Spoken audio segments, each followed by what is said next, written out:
Okay. Check one, two, check one, two. Oh man, we're back, and I am glad to be back. I had to. I'm glad to be back every week, guys. I really like. This is definitely a highlight of my week, but it has definitely become a difficult part of my week sometimes. But it is. We're gonna power through. That's life. It's not a sign of slowing down. It's just a sign of progress. That's what happens. If things are not changing in your life, then you are not making progress.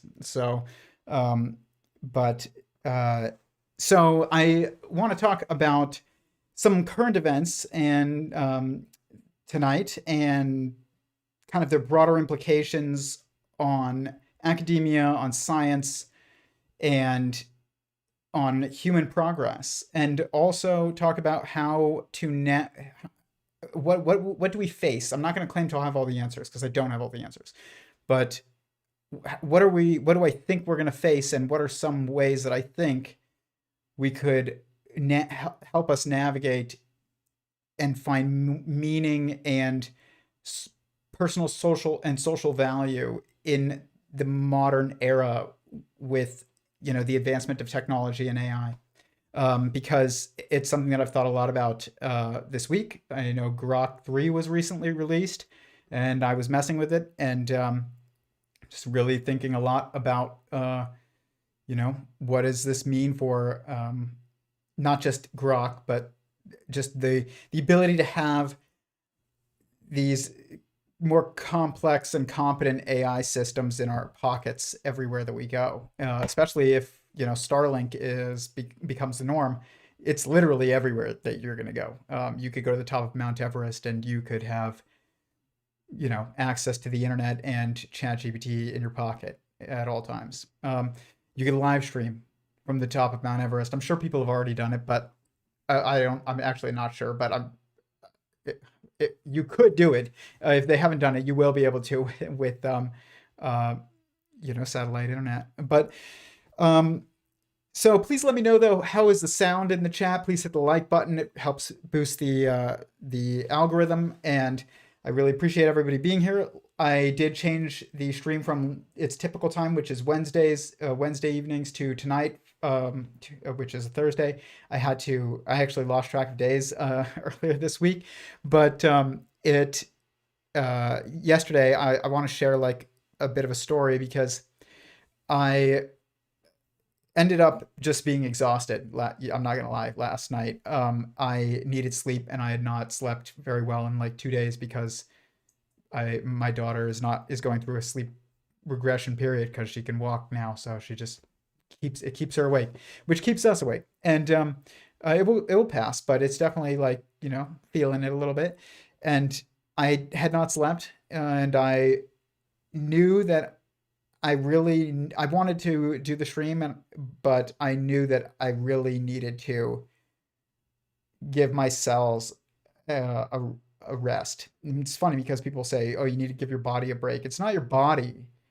that is what you should think about. You don't owe anything. You owe someone's uh, you know, things, but you don't owe things. And your body is a thing, but it is an assembly composed of cells that are sentient beings, and you are their king, and you have to be a responsible king, and that means sometimes letting them off the clock, which is exactly what sleep is. And I was just realized like I needed to personally apply some of the lessons and implications of sentient singularity theory to my own self yesterday. And then also, we're going to talk about, as soon as I did that, again, what are the odds? Probably 100%. I walk out and I tell my wife, I just canceled the stream. I've postponed it till tomorrow. And uh, then I look over and our dishwasher had just flooded the entire floor. And it basically, the pump broke, and then the seal broke, and it was leaking and flooding, and we couldn't drain it. And I actually spent 2 hours just fixing my dishwasher with a Leatherman, which I highly recommend everybody have on them at all times. It will increase your personal and social value. I will talk about it tonight. And YouTube and a Leatherman, and I fixed like multiple components on my dishwasher. But but yeah, that we're going to talk about both those things because I actually think that we can. They are they can. There are lessons that are relevant that we can examine from both of these situations, and this is kind of where I like to focus on when it comes to the application of a fundamental theory. Is if a fundamental theory is a theory of everyone, it's a theory of you, it's a theory of me, it's a theory of your cells, it's a theory of your dog, it's a theory of your kids, it's a theory of your parents, and it's a theory of fish that live in the sea and bacteria that live on your dishes if you have a broken dishwasher.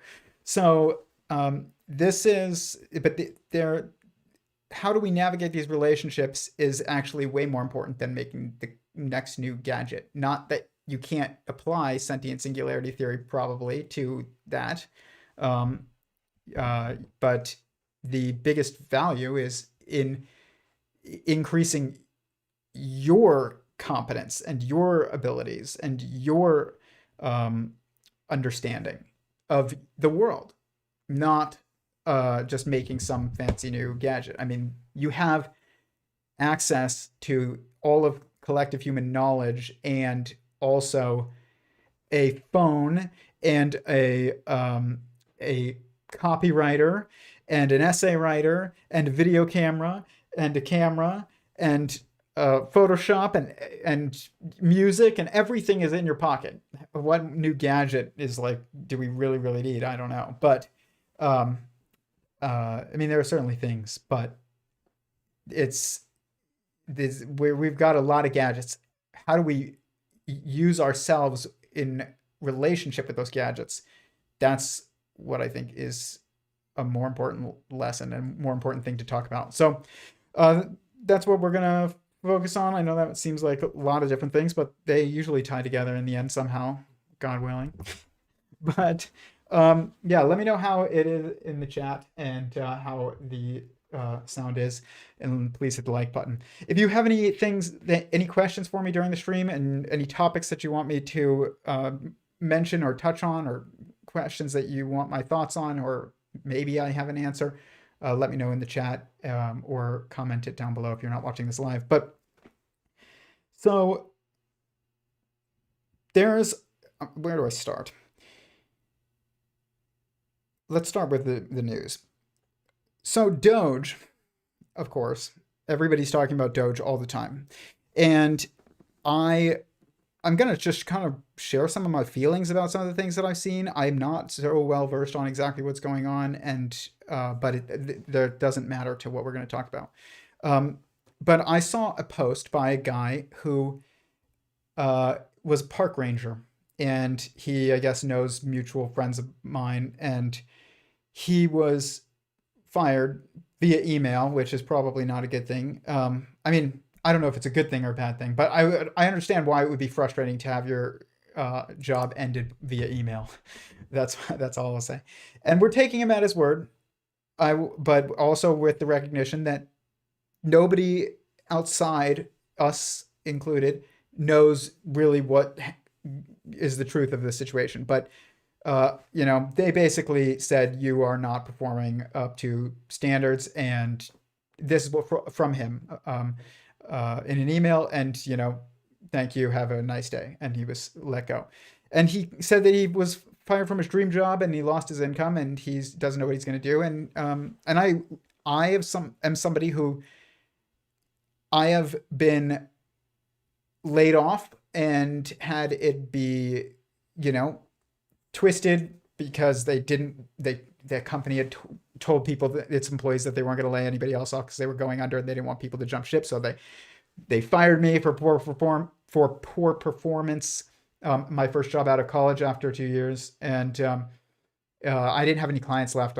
You know, the company was going down, and the clients actually were very happy with us, but they went to an agency that could do things that we couldn't. And I work in marketing usually. And so uh, I I was living in a state separate from my family, and I freaked out, and I was, fearful of where I was going to get where I was going to get my rent, and how I was going to pay my bills. And I understand is my point. And I have also just been laid off, and they just said it was a layoff, and that, and then I've also been fired for disagreements for having a disagreement with management at a job, and I've talked about that. Like, it's why I don't work for PragerU anymore. But not that I don't value working there. If you followed this stream for a while, then you know this history. But I just had a lot of disagreements with them, and I still value my time there greatly, and I loved working for them while I did. I didn't really love it anymore while towards the end, but I still care deeply about, like, even the people who fired me. I like them a lot personally, but my point is that I've been there, and I understand emotionally many different possible situations, regardless of the details of whether he was performing, this guy, or not, or whether or not it's just because they're slashing people and they're just saying that you're fired, and because they can't say it's a layoff in the government. I don't know. I have no idea. It doesn't matter. The point is, I understand no matter what the situation is, it sucks to lose your job. But especially one where it's his dream job. And it was, I lost a job that for a while was an incredible job. I got up every morning looking forward to going to work, which is actually kind of like, I don't really dread work normally, but most people don't, like, they're just stoked to go to work every day. And I experienced that for a while. And then I also, my first job out of college, I did not like at all. And I know it still sucks to lose that. And my job I got after working for PragerU was with a dream. It seemed like it would be a dream job. It was a dream company of mine, or organization. And then the job ended up not being enjoyable because they were just internally disorganized. But it all sucked. That's my point. And anybody who's been let go knows it sucks. But I think that there's a serious problem when with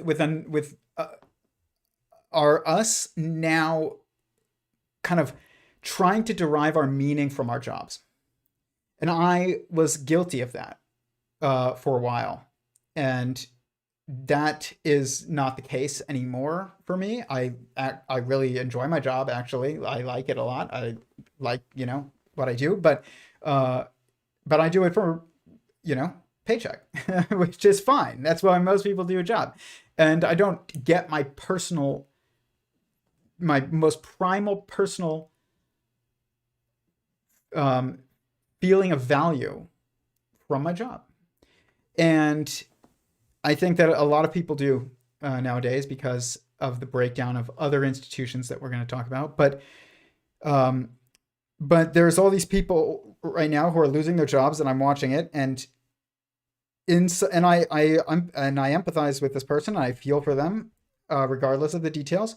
But I also am somebody who thinks that, like, who knows that our institutions, our government, our agencies, and our academic organizations are absolutely out of control and so overly populated that they have become entirely pathological and counterproductive to human progress. Not just like science in STEM progress, human progress.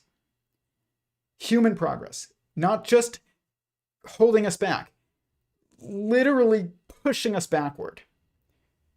And I mean that. So I'm looking at this from two lenses, and one of them is personal empathy, and the other one is an understanding of, we can't just give people a job because you need a job. Like, you need to be able to we need a job for you to do to justify your job. And you need to do a good job at that. And so, like, that's an important thing. And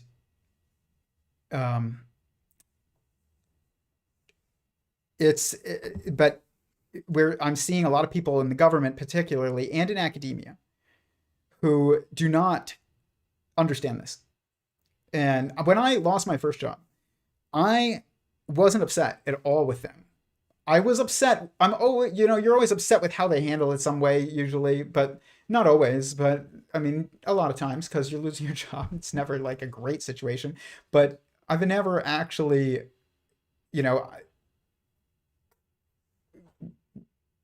been upset with. I mean, I've never been that upset about losing my job. I've been upset about losing income, but I've actually usually understood why I was losing my job. And it was because they usually didn't need me, or I was not aligned with them anymore.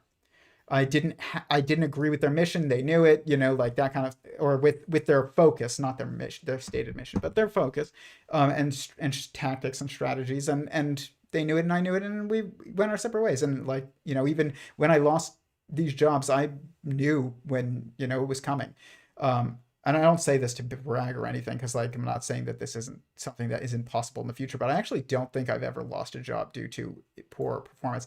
I failed classes in school, countless times, in high school and in some years of college, due to poor performance. So it's not like I'm saying, oh, I'm always, just so great.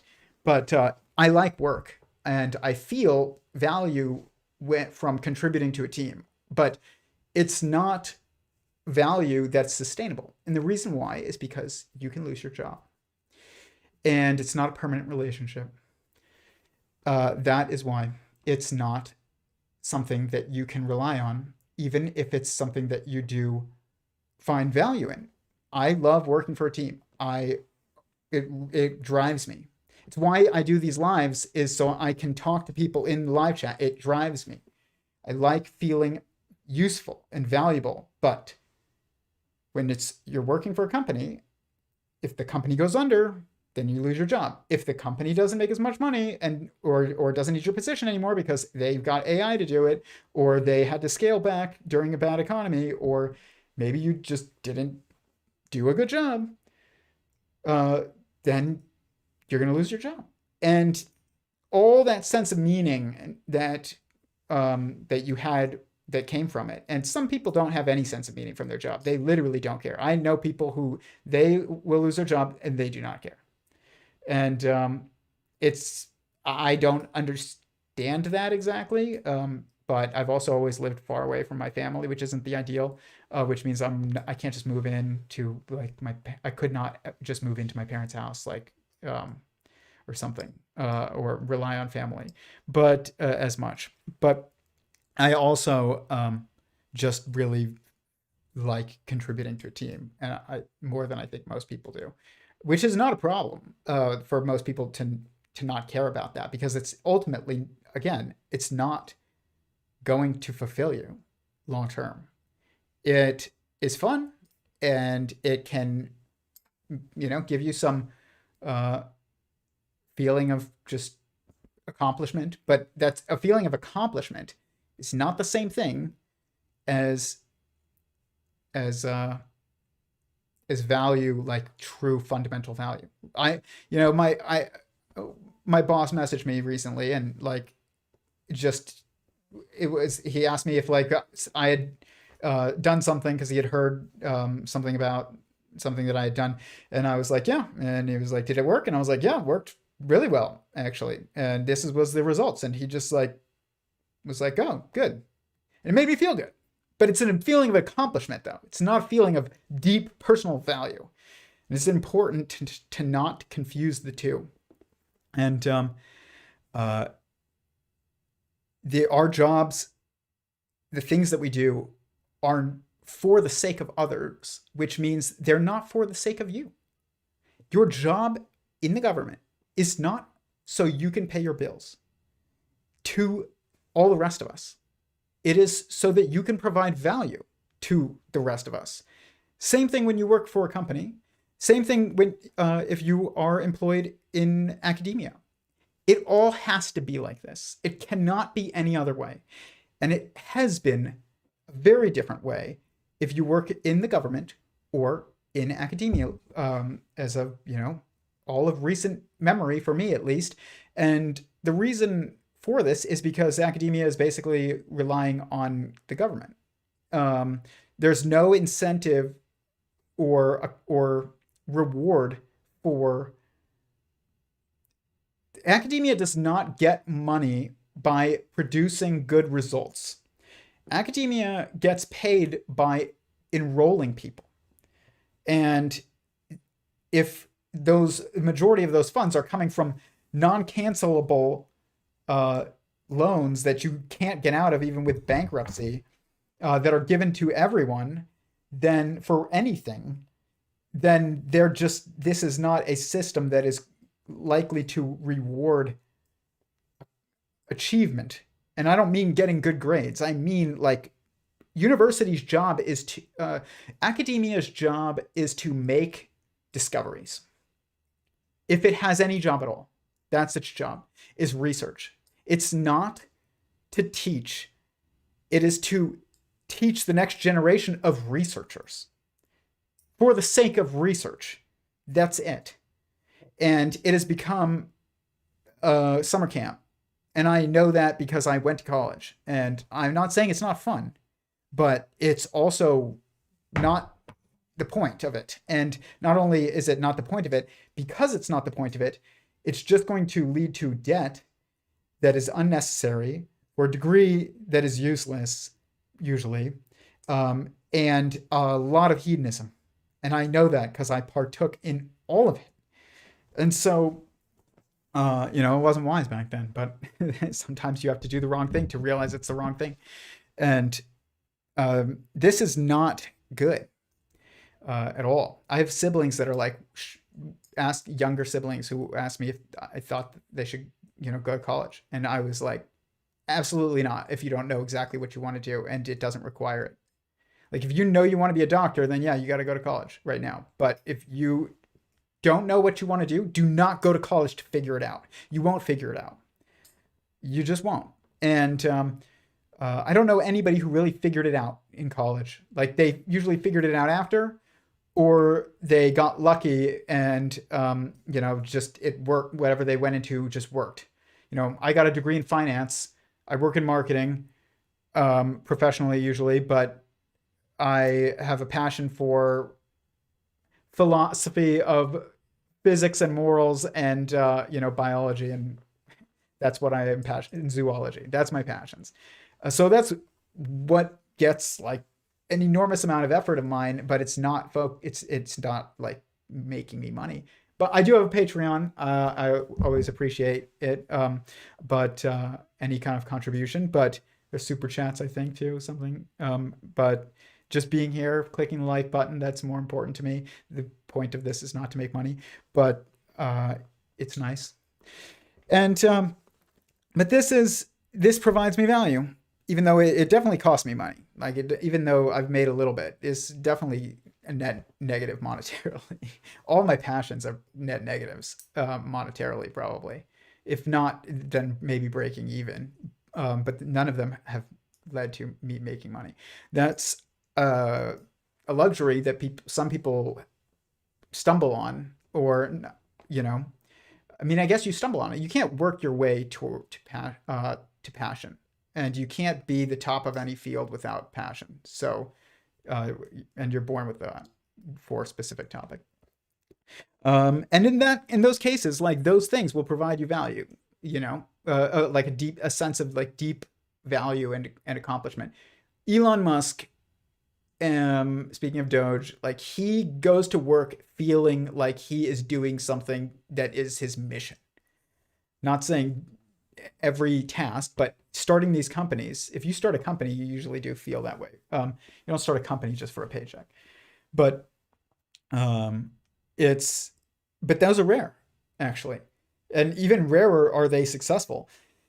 Not saying don't try, but they are not the typical route for people feeling a sense of value. And I remember when I was in college, I was like, what do I want to do? Oh, I want to work for Google. So I went and I started working for a company right out of college that Google hired a lot from. And I just did not want to work for Google by the end of that job at all. I worked to sue Google at my next job, actually. But um, uh, I I wanted to work for Google because not because they had a project that I was passionate about, and I really wanted to help them with Google Glasses or engine optimization.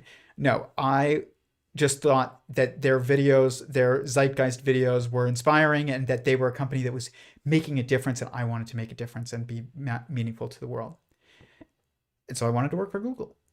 That is not how you achieve value, because Google can fire you and you don't even have a specific passion or goal. You're just like, I want to be meaningful. And everybody wants to be meaningful. And that's not a thing that you should suppress. It's a thing that you should recognize and work with because you have to. And it's the point. But you have to look to satisfy that in places that, and with the actions that actually can satisfy it. And your job is not it. And so, as much as I feel for people who are losing their jobs, your job is not for the sake of you. And even meaning, like deep meaning and personal fundamental value, is not it's not about you. It's about your value to another. But you have to look for fundamental value, which means permanent value, lasting value. Value that transcends your lifetime and continues in the next lifetime. Value that persists throughout your lifetime and is continuous throughout your lifetime. It's not like you get a little bit of value here, then you take a break, then you get some value over there, like jumping around jobs or something. That's not going to work. It has to be a permanent relationship, and also you usually want to try and apply yourself in ways that will actually benefit the next generation. And because the world is not, you shouldn't say, oh, I want to be meaningful to the world. That's the same thing as people who say, I need to take care of my body. No, that's when you say that, what you're saying is, I need to take care of myself. And you do. And part of how you do that is by taking care of your cells, the selves that make up yourself. So you do owe your cells things. You don't owe yourself food just for the sake of yourself. Like, you have a responsibility to be a good king to your cells and let them off the clock, which is why I went to sleep, or tried to go to sleep last night. At least I did get some sleep. But and it's funny because sentient singularity theory, when we're talking about like, what is sleep? What is the purpose of sleep?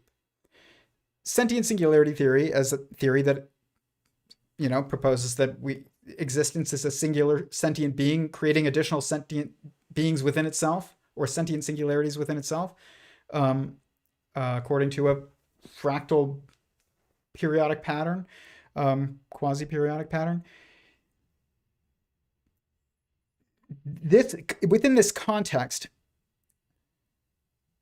you look to, when it comes to what is the purpose of sleep, it's not about like, what is the purpose of sleep to your body. It's about, what is the purpose of sleep to your cells, because your cells are someone's and your brain is not a someone. It's like, well, it's to convert your short-term memory into long-term memory. That's what people say. They don't, I mean, I'm sure that does help actually, but that's probably not for the reasons that they even think. It's probably not even for chemical reasons that is the case. It is probably due to contextual reasons. I lost track of the days earlier this week because I I hadn't slept one night because my daughter was up and just could not sleep. And uh, when you don't sleep, like you don't have a night sleep and awake events to contextualize the days. So I thought when Wednesday was Thursday. That's not why I just for like an hour or two, but that's not why I missed the stream yesterday. By the way, but it just made me think about, okay, I need to get the value of sleep. It helps you contextualize memory, which is important to converting short-term memory into long-term memory. But what is the value to your bodily health of sleep and the purpose of it? It is to when you're awake, and I want to grab this pen, all my cells have to listen to me. All of the ones in my arm and all the cells in my lungs that are gonna take a breath before I go lift something heavy, whatever it is. They all have to get on board, hopefully, with the mission that I just declared as, the requirement for everybody to, fall in line and work together towards this. Go. And that's like being at work. But you have to also sometimes not be working, which really means, like, when I say working, I mean doing tasks that others have are requiring of you. It's not like tasks for the sake of yourself. It's like you're doing work for your company. You're doing work for your boss. That's work. And sometimes you need to stop doing what other people need you to do in order for you to do what you need to do. And like eating. When was, your boss doesn't usually say, go eat. Sometimes, I mean, but that's like law that they have to let you. But they don't tell you to do it. The state tells them to let you do it, which is different. You have to go eat. You have to go sleep. You have to go be with your family. You have to go rest. You have to go, put effort into your own personal passions and go take a shower. Go, hydrate yourself. Whatever it is, you have to take a break from doing the will of others in order to take a break from doing what is required of you by others in order to do what is required of you for you on the level of you, I guess. It's kind of confusing, but I hope you're following along a little bit. That's what sleep does. It's like when you get off of work. Your cells get off of work when you go to sleep. That's the only time that they really get off of work. They're not on call. The king is like letting everybody go, relax for the weekend. The boss is letting everybody go, relax for the weekend. That's what sleep is. And what this allows for is when you are doing tasks for someone else, what you're doing is you're creating order in their space. Okay. So like, that's what I do for my boss, for your boss. That's what you do. You create order in this space that they need you to make order in. You accomplish things and do tasks in that space. And because of the dynamicness of the multiplicity of sentience in the cosmos that are interacting, there's changes going on, just beyond what your particular circumstances are, and that requires we call this in physics entropy. And entropy is really just change happening that you haven't addressed yet and you haven't built on yet. So it's just it's like leaving you behind, but it's really also taking away from you because the circumstances that you were using are changing, and which means they're fading away and disappearing. It's it is because of this entropy that you have to have a weekend and also have a night, have, leave and go home from work and clean your house. Like that's something you have to do. When are you going to clean your house if you are never off call? If you're always on call. Cells are the same way. Your cells create order in their space. They take care of themselves. They eat. They nourish themselves. Let's say they nourish themselves when you are asleep. They clean up their environment when you are asleep. They do all the things that you do when you're not at work. For you, they do for them and themselves. And that's what sleep does. Like medically, that's that's the reason for it, is this kind of alternating current between who's in charge, or whose will is being done, basically, because that without that, there's no way to have multiplicity and order. There was no way to have sustainable multiplicity or generative multiplicity. I don't even know if sustainable is a really fundamental thing, but I don't think it is. Sustainability is not a fundamental thing. Generativity, I mean, well, I don't know. Maybe it depends on how you're talking about it, but for another time. But the way that people think about sustainability, it's not a fundamental concept. But generativity is, and for you to be generative, for the cosmos to be generative, for anything to be generative, or anyone to be generative, you have to have this alternating assignment of, whose will is being done when you have a system of hierarchy of multiplicity of sentience. So, and this is something that is very applicable to you on your level of sentience, which you get off of work, and how you take care of the level of sentience below you, which is within you, of your cells. And they do this too, to the beings that make them up, the molecular beings, whatever those exactly are. I don't know if every molecule is sentient or not, but certainly some molecules, according to sentient singularity theory, are sentient. Maybe not all, but definitely some. And like certain proteins, I think would be. I mean, you look at certain proteins and you think about like what they're doing. It's like they are an agent.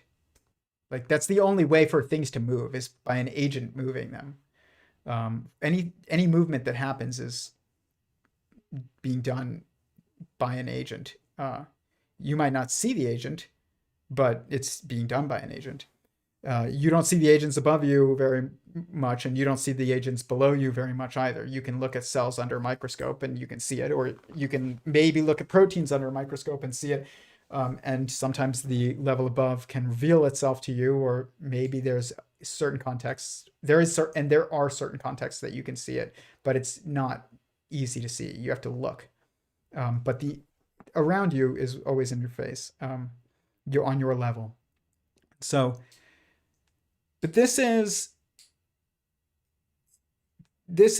kind of an important thing when it comes to think about, when it just comes to like, what is a system of an assembly of sentient beings that is a fundamental assembly versus a non-fundamental assembly. And in sentient singularity theory, there are two different categories of beings, not of beings, of assemblies that appear to be agentic. Both of them. One of them is called a sentient singularity. You, me, fish, cells. The other is called a pseudo-singularity. And that would be corporations and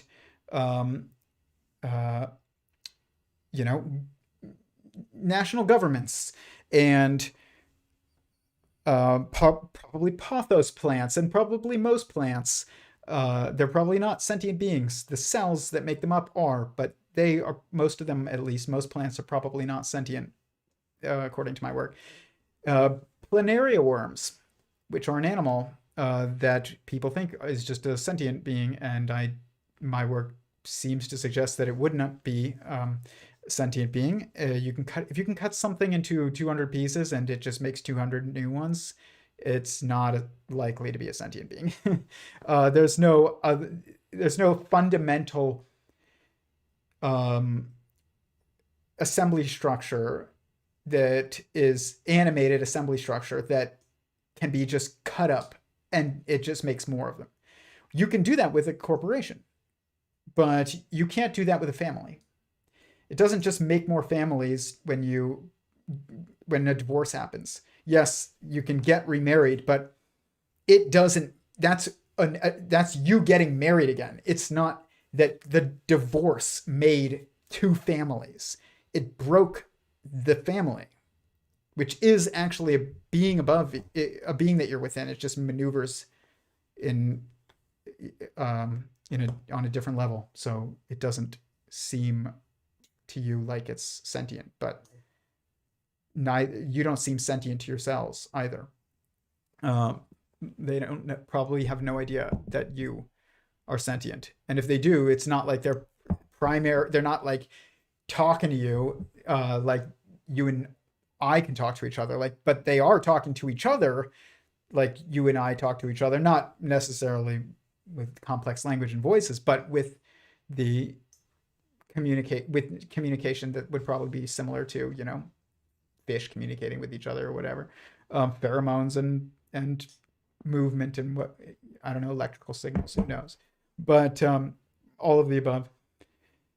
But your sense of meaning that's deep and true, that's fundamentally true, that you should make sure to have in your life most and prioritize, is your relationships that make you a part of, and your inclusion in an assembly that is a fundamental assembly, like a marriage. And that is the most direct one above us. Or like your parents, relationship with your parents, at least, for a time. I mean, not even for a time. I mean, always. There's no society that is able to continue if the child-parent dynamic breaks down and relationship breaks down. This is why in the 10 Commandments, there's 5 commandments that have to do with your relationship with God, and 5 commandments that are said to do with your relationship with other humans. But on the side of the 5 that have to do with your relationship with God is you shall honor your mother and father. And that's odd because it seems like that would be one that has to do with your relationship with other people. Like, do not steal and do not commit adultery and do not, bear false witness and those types of things. Like, it's not in that category. It's in the, do not take my name in vain category and thou shalt have no other gods before me category. And I think that the reason for this is that it has to do with your relationship with a greater whole on one side, and the other one is it's on your level. It's like, how do we interact with other people versus how do I interact with God and my lines and the cosmos in general. Like, that's why honor your mother and father is on that side, because that's a fundamental structure. You need that structure. You might not think so, but you're thinking about it the wrong way if that's what you think. If you didn't owe them anything and they don't owe you, how can you not owe them anything if you're here? You know what I'm saying? Like, if you didn't owe them anything, you wouldn't be here. Either through neglect, that led to your demise, or through you just never having been, uh, uh, conceived. But this, these are fundamental relationships. They are permanent. They are eternal. And because they link you to the infinitely generative, infinitely growing, sentient cosmos, which is a chain, but it's also a singular being. And it's like, that is this structure, the infinite. You want to be like infinitely valuable. Like, you need to actually like look for value in these things. You can't rely on the government to employ you, and that gives you meaning in your life and sustains you. That is a temporary relationship, no matter what. Even if you never get fired, it is a temporary relationship. And so is also your relationship with the plumber. You call the plumber comes out, fixes your dishwasher. You pay them, and they leave, and that's it. You have no value. You have no value. Your money is valuable to them, but not even fundamentally, just circumstantially. You have zero value to the plumber. In terms of just apparent value. Obviously, we need everyone. That's why we're all here for a reason. That's what I'll say. I don't know if we need everyone, but that's not for me to decide. But we are all here for a reason, and I can assume that's the case, because if you're here, God thought there was a reason for you to be here. So he is the one who gets to decide that. But I can't say we need everybody, because maybe we don't. It's not for me. That's for God to decide. Maybe he makes somebody and he's like, we probably need this guy. And then he's like, no, actually, we don't need this guy. I don't know. But I would think that contributing and integrating and aligning yourself into the assembly structure, that's the fundamental assembly structure of the generative cosmos, sentient cosmos, would actually make you more likely to seem valuable to God. But that's just my assumption. But this is what this is why this is extremely relevant, though, to what's going on with people losing their jobs, and also with people who have their dishwashers broken, and then they have to fix them, or they have to call the plumber. And so this is my point, and why I brought this up. It's not just random. I got into when I first, let's back this up. When I first got married, even your relationship with your siblings, by the way, is just, it's not fundamental. It is, but it's not it's not, you're not part of like this nested chain with them, but you are linked to them through being in the same assembly structure, which is a family, which is a marriage. But the reason why I say that is, on my wedding day, we were taking photos and we were in the street, and it wasn't like a lot of people in the street. There was nobody on the road. It was a country road. And the photographer takes my wife and is like, we're going to take photos of you.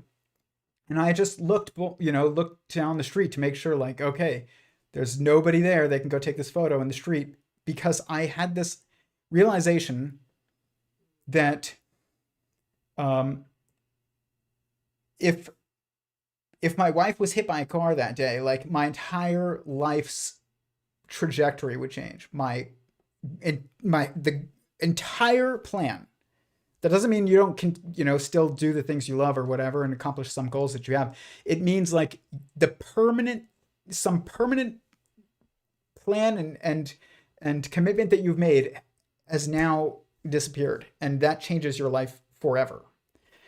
And my siblings were over there, my wife was over there, and I was like, I love my siblings, but if one of them was hit by a car today, like, that would just ruin my wedding and it would really suck. But it wouldn't alter the course of my life permanently in the way that it would impact you, but like it doesn't change your plans usually. It doesn't necessarily change your plans. It might circumstantially, but not necessarily. Whereas if your spouse got hit like right after you got married, now what?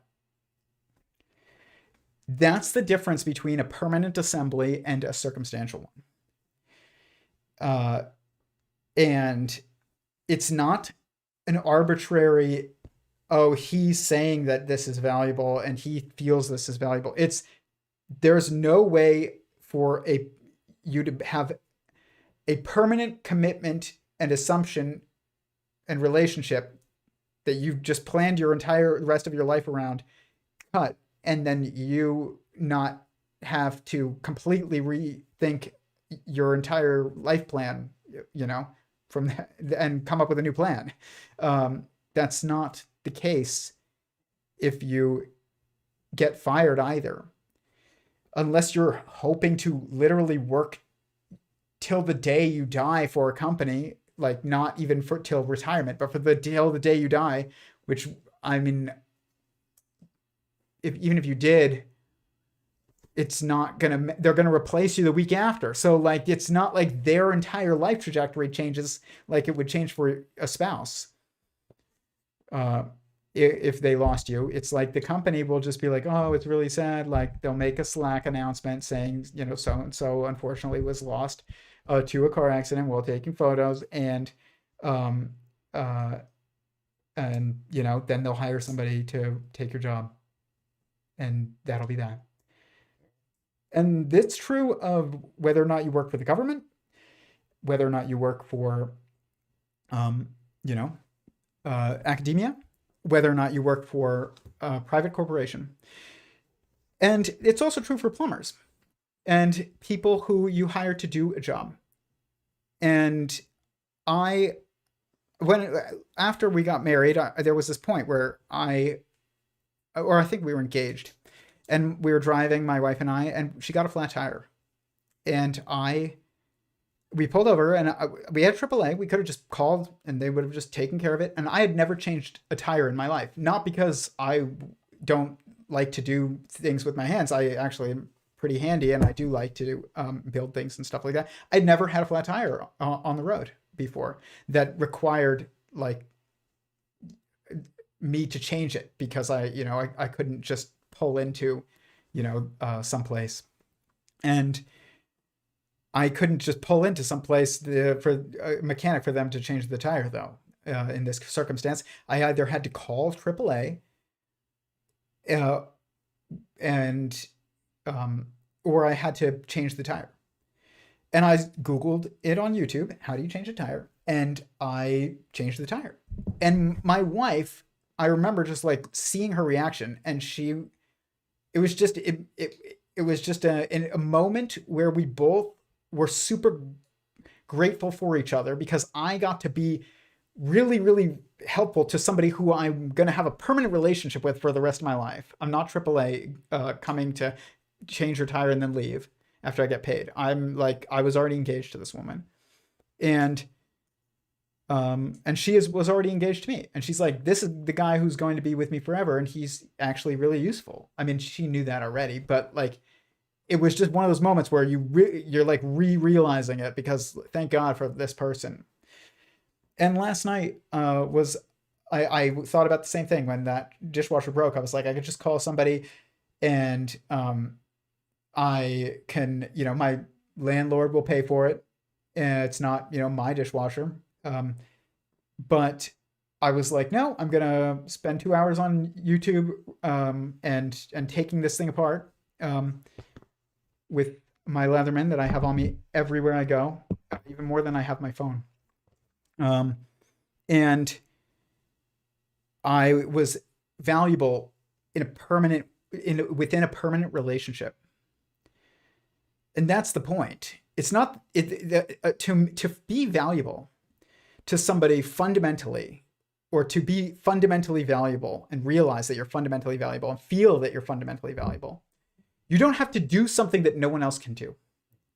And that's what we kind of assume right now. It's like we all have to be Mark Zuckerberg. It's like we can't all be Mark Zuckerberg and make Facebook. And even if he didn't make Facebook, we had MySpace, like it wouldn't have been the end of the world. Somebody else would have made something that was just MySpace 2.0. Um, and, um, there's plenty of social medias, but we have because of just everybody knows his name. Everybody assumes like that's how he's like made such an impact on the world, on all of us. But it's like, what if Facebook went down tomorrow, like TikTok went down for a day? Everybody acted like this was the end of the world. TikTok was going away. Oh my gosh, what are we going to do? Oh, I guess we'll have to start making content on YouTube Shorts, or maybe Reels, or maybe both.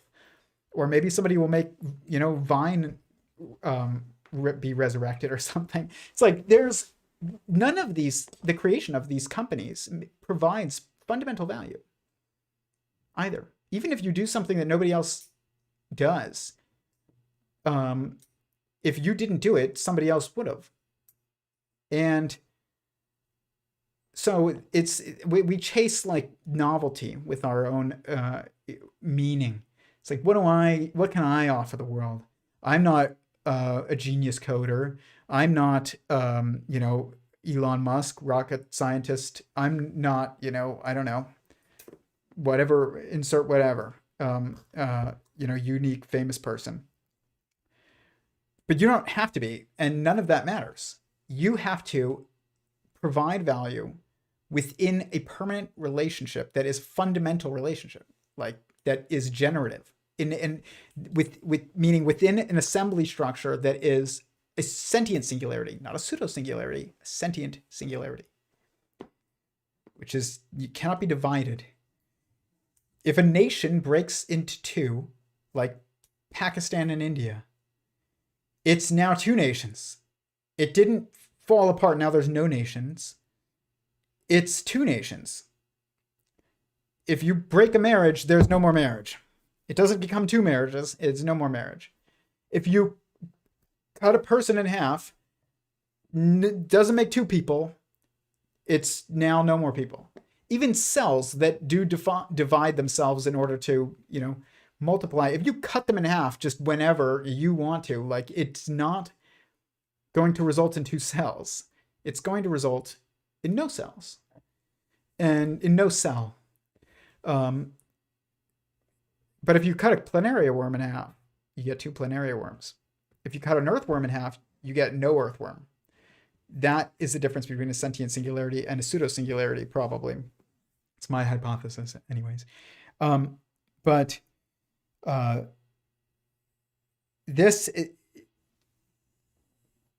cells in the relationship within the earthworm are able to provide meaning and value, or perceive the meaning and value that they do provide to each other intrinsically.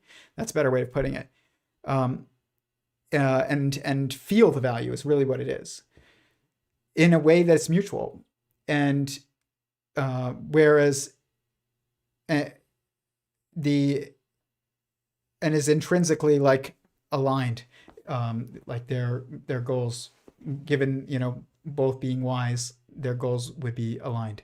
No cell doesn't want to contribute to the whole if it knows the outcome of not contributing to the whole. Like cancer cells that try and live forever and do their own thing don't live forever and do their own thing. They kill the host, or not their host, but like, I guess it kind of becomes like parasitic, but it's not cells are not intrinsically parasites. They are,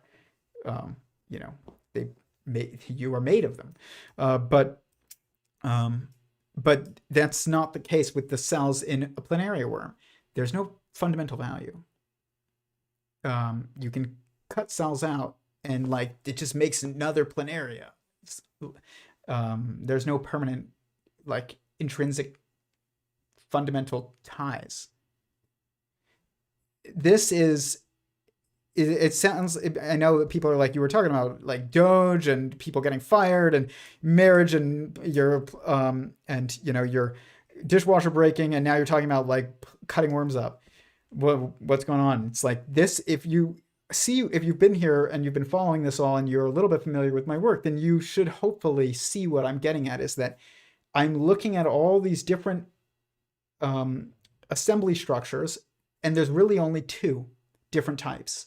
And you can look at them from the inside out, or you can look at them from the outside in, but no matter what, there's really only two types. And only one of them is able to provide you that with true feelings of fundamental value, because only one of them, in only one of them do you actually provide fundamental value that is necessary and intrinsic. And so we cannot try and turn pseudo singularities into fundamentally valuable structures. They're not, and they never will be. There is no country that is meant to last forever. There's no government that is meant to last forever. There's no corporation that's meant to last forever. And because there's nothing there, it's just a bunch of people who are using each other, a bunch of beings that are using each other. Same as a planarian worm, the cells in a planarian worm. There's no, people are like, oh, planarian worms, they're eternal. They live eternally. They don't have like a lifespan. It's like, because there is no being. And that's like, you know what lasts forever? Coca-Cola could last forever, but there's nothing there. There's no one that's lasting forever. There's no one. It's a ship of Theseus circumstance. It's funny because people talk about like the ship of Theseus as if it's like this super deep, like, metaphor and idea. And I understand why it seems that way, but when you put it in the context of sentient singularity theory and you realize, no, it's not about whether or not it's the same ship. It's a ship. That's what matters. It's not about the same ship. It's a ship. Like, there is a ship persisting. There is no singularity of that ship. Because the only true singularities that exist are sentient singularities, fundamentally. So think about the ship of Theseus circumstance with you. Your cells, there's no cells in your body, I don't think, that live the entirety of your lifetime. So the cells that I have today, give it, I don't know, 10 years. I don't know how long it takes for all of the cells in your body to turn over. Maybe I'll look it up in a minute. But at some point, I will have entirely different cells. Am I still the same person? Yes. Yes. You know that's true. If you're questioning whether or not that's true, you're looking at this from the wrong standpoint. You're not looking at it from the perspective of you as you internally feeling your own sentience and existence. You're looking at this of like, oh, well, I mean, like, you're made of cells and you're an organism. And so like, if it's all different cells, then like, your finger it looks like it's still your finger, but it's all different cells. So is it really the same finger? Yeah, that's the ship of Theseus thing. But there's no someone in your finger or to your finger. There's someone to you. And so like planarian worm, is it still the same worm? If you, I don't know, kill 90% of its cells and then it just grows back, or it doesn't grow back, it just continues to grow. That's the actual way of putting it. It's like our language is super important here. Somebody said in a comment that I responded to like yesterday on one of my videos, they said, you are using like the language of, you're complaining that about physicists not using language the way that you do, and that and you should probably just adopt their language, because they said language was just arbitrary and it doesn't really matter to like the reality of the theory or the idea. That's not true at all, actually.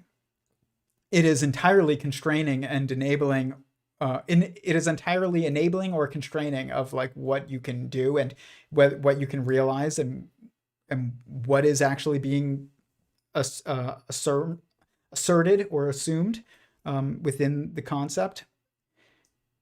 It is dependent upon the words in the terms. That's why sentient singularity theories, the name of these theories is very important.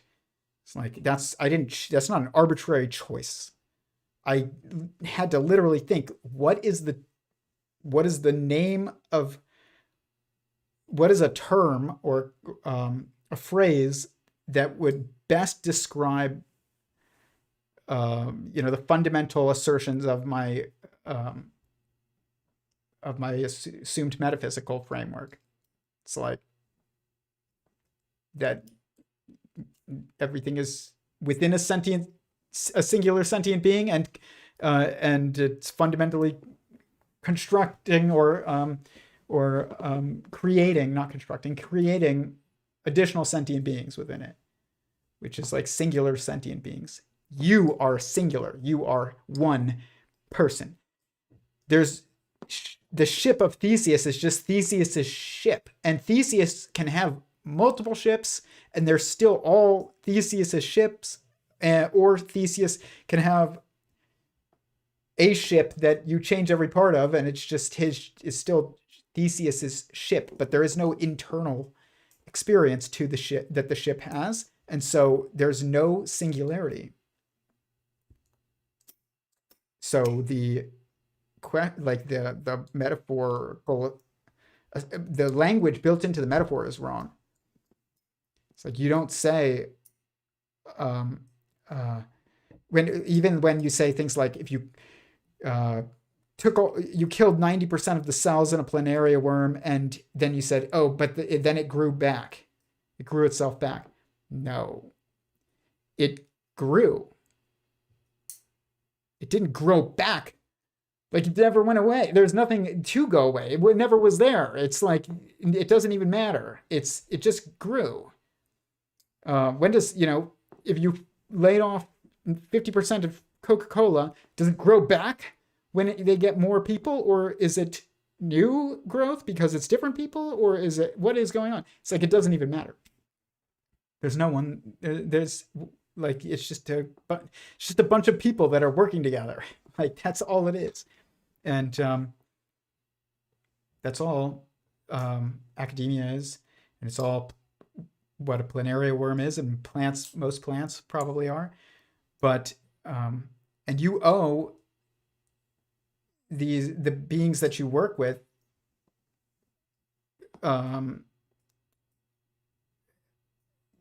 like, you owe your boss to keep you owe your boss your word. Like, if you say you're going to do something, you do it. If he's paying you to do something, you owe him to do it.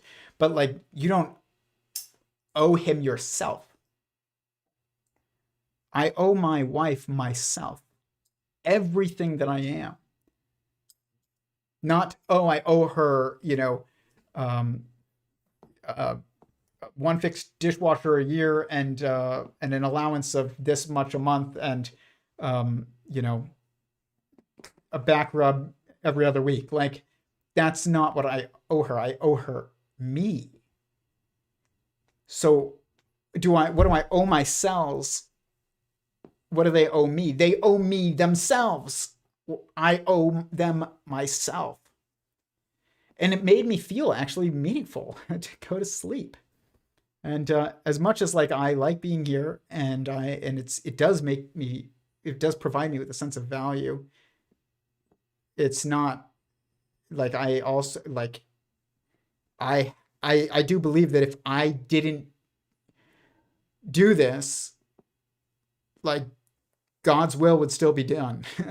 Like, somebody else would do something similar enough, but it doesn't mean it's not part of my mission. It just means, like, if I stop streaming, is I don't know, what are you going to do? You're going to find somebody else to listen to every night or every one night a week, not every night. But that's what you'll do. You're not going to be like, oh, now I have to completely alter the life trajectory of and all my plans because Tyler stopped streaming, stopped doing YouTube. No, but because we don't owe each other. Like, but there are relationships where you owe each other, and those are the ones that provide meaning and value. Let me go to the chat. Then we're going to show some clips, and we'll see where it goes from there. But I hope this. I know I'm jumping in looking at this from a bunch of different perspectives, but I hope it kind of was somewhat coherent. Okay. What's that trusted source? As productivity increases twofold or fourfold, yet people still struggle to take care of their basic needs. The system needs changing. It absolutely does. The system needs changing. We're going to talk about that next. I like this guy. He's genuine. I appreciate that. I try to be. As I usually try to be. I don't even want to say I try to be. I try to be. But I'm also human. If the level of sentience above us is headed to sleep for the night, what should we expect for our lives? That is a very, very good question. And I think that it's a little bit hard for me to answer that right now because of where we're at in the generativity of the structure that we're in. So just to provide some context to what I'm saying. Let's look at this. File open recent. So here are models. And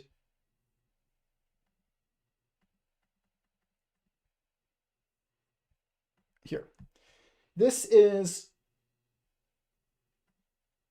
our assembly structure. That's a fundamental assembly structure, essentially. And you have a head and you have a body. Which is an assembly. Quarks are not a sentient being in my theory. They're like the fingers of God, or the fingers of the universe, motivating or manipulating and animating creation within. But this is the first sentient being. It's a proton. And it's according to sentient singularity theory. And they form into a marriage structure, which we call the nucleus of an atom, with neutrons, which is basically the manifestation of feminine force within a sentient being on a hadronic level, which is you have protons, which is basically the masculine manifested on the hadronic level, and then you have the feminine manifestation on the hadronic level, or you could say atomic level, which is neutrons, which is like female, basically. I mean that literally. It's not a metaphor. I mean that's what is going on. And then when you have the manifestation of the masculine in the organism level up here, you have male, and then manifestation of the feminine in a sentient singularity on this level, you have female. And so that's why we call it the nuclear family on this level, and the nucleus of an atom on this level, which is kind of like this is like a level because these are connected. Every single preceding one is like a molecule is an assembly of an atom is an assembly of hadrons. A hadron is the first level of sentience. It says assembly of quarks, but it's not a fundamental assembly. But a molecule is an assembly of atoms. A cell is an assembly of molecules. An organism is an assembly of cells. A family is an assembly of organisms, which is, you could also say, like marriage. And not every level here gets to the next level above. So there are, like E. coli is bacteria. Bacteria do not ever advance to assemble into a sentient singularity and go on to this level. They stay at this level. But then there's all the different cells in your body that are not bacteria, and they do assemble into a sentient singularity and go on to this level. Not every organism that's a sentient singularity, like goes on to the next level here. So, but some do, just like here, same thing, just like here, same thing, just like here, same thing. And so this continues on basically, and till you eventually get to this level where we are entirely integrated. All of this is built, and you get to a singularity again, which is going to manifest in technology, but to start, but it really ends up being like all of creation together. Eventually, it's a process. I mean, this jumping from here to here is a process, and I'm not claiming to totally understand that process, because how that process takes place intrinsically, part of it must happen on the other side of the metaphysical curtain, and must be due to the choice by sentient existence itself, which I call God, but that's like the initial, all-encompassing, most powerful, wisest, most aware sentient being of them all, which is the one that everyone else is within, and that everyone else was made by. It's like that. Yeah, I mean that. Yeah, I hope this makes like some sense, but we're here, and we're kind of stuck here until this kind of all unifies, and that is why it's kind of tough, because we are very confused, and we try and say that there is no responsibilities that come from science, like social responsibilities, and that is not true at all. When we say science, what we just mean is like the pursuit of truth via the examination of objective, of observable phenomenon, whether that's internally or personally or collectively. Like, it's just, there's evidence that can be observed and pointed at and documented, but there's also we kind of need to incorporate into really like fully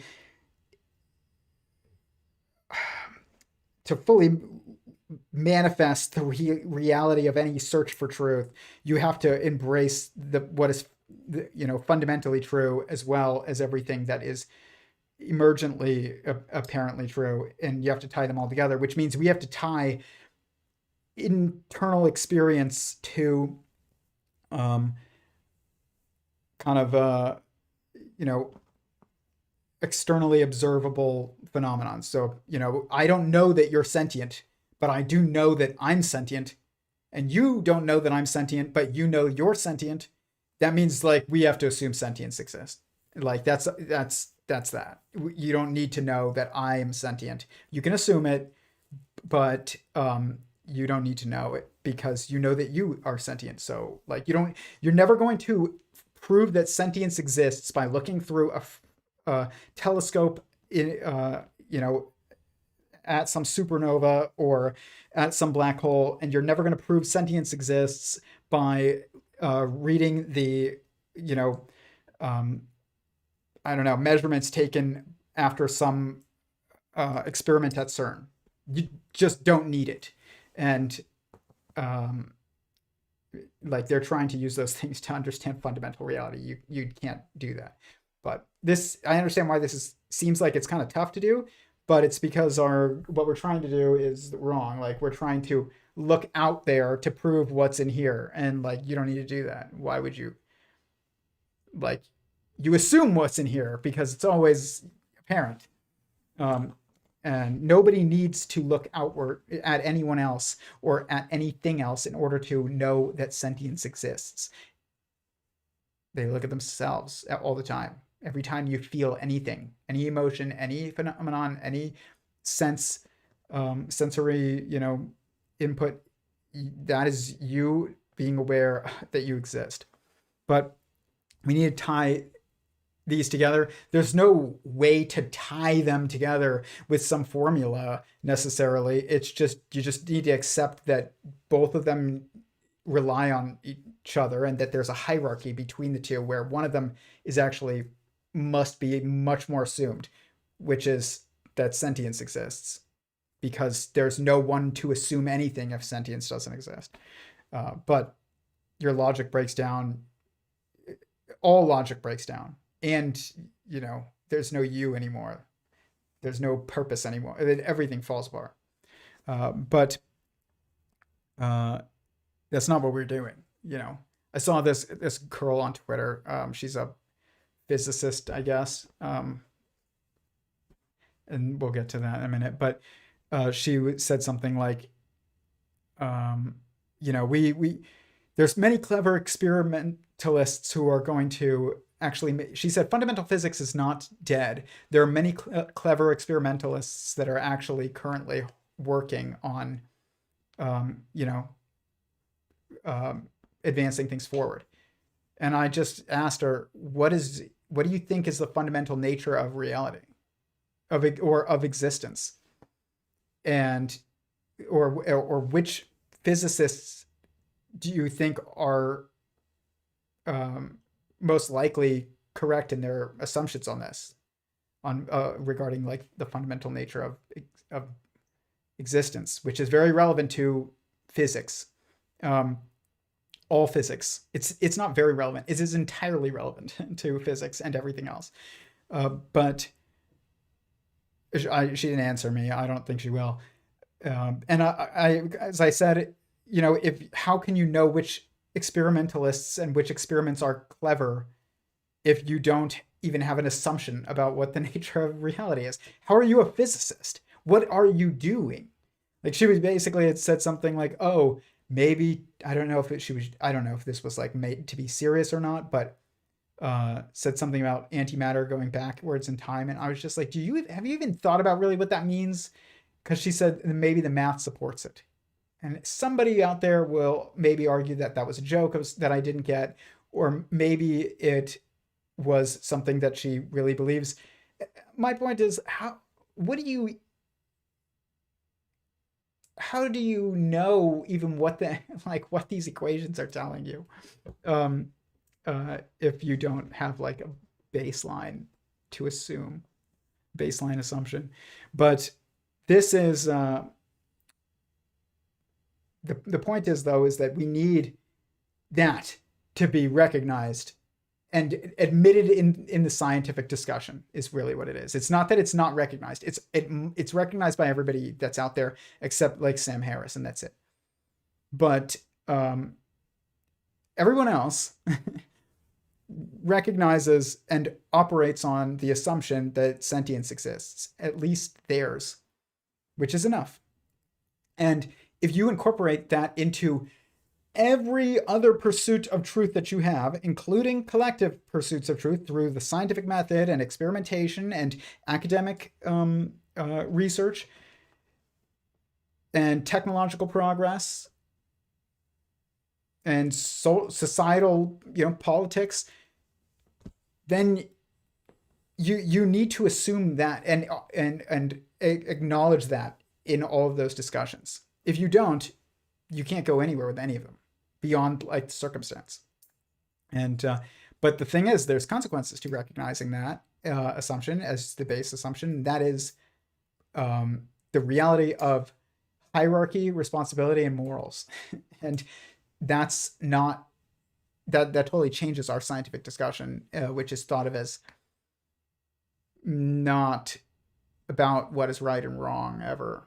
And it's also very dangerous because people, especially groups of people, are like, especially big groups of people, are very often, sometimes usually, wrong, and about things that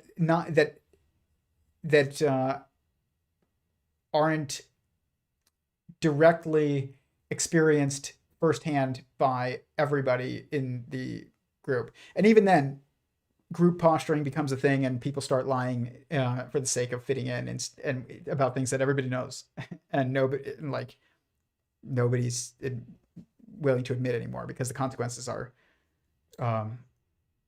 severe. And so this is just something there's a lot of things that are kind of preventing the acknowledgement of this in the discussion that's like mainstream discussion. But it's becoming more mainstream, or it's becoming more popular.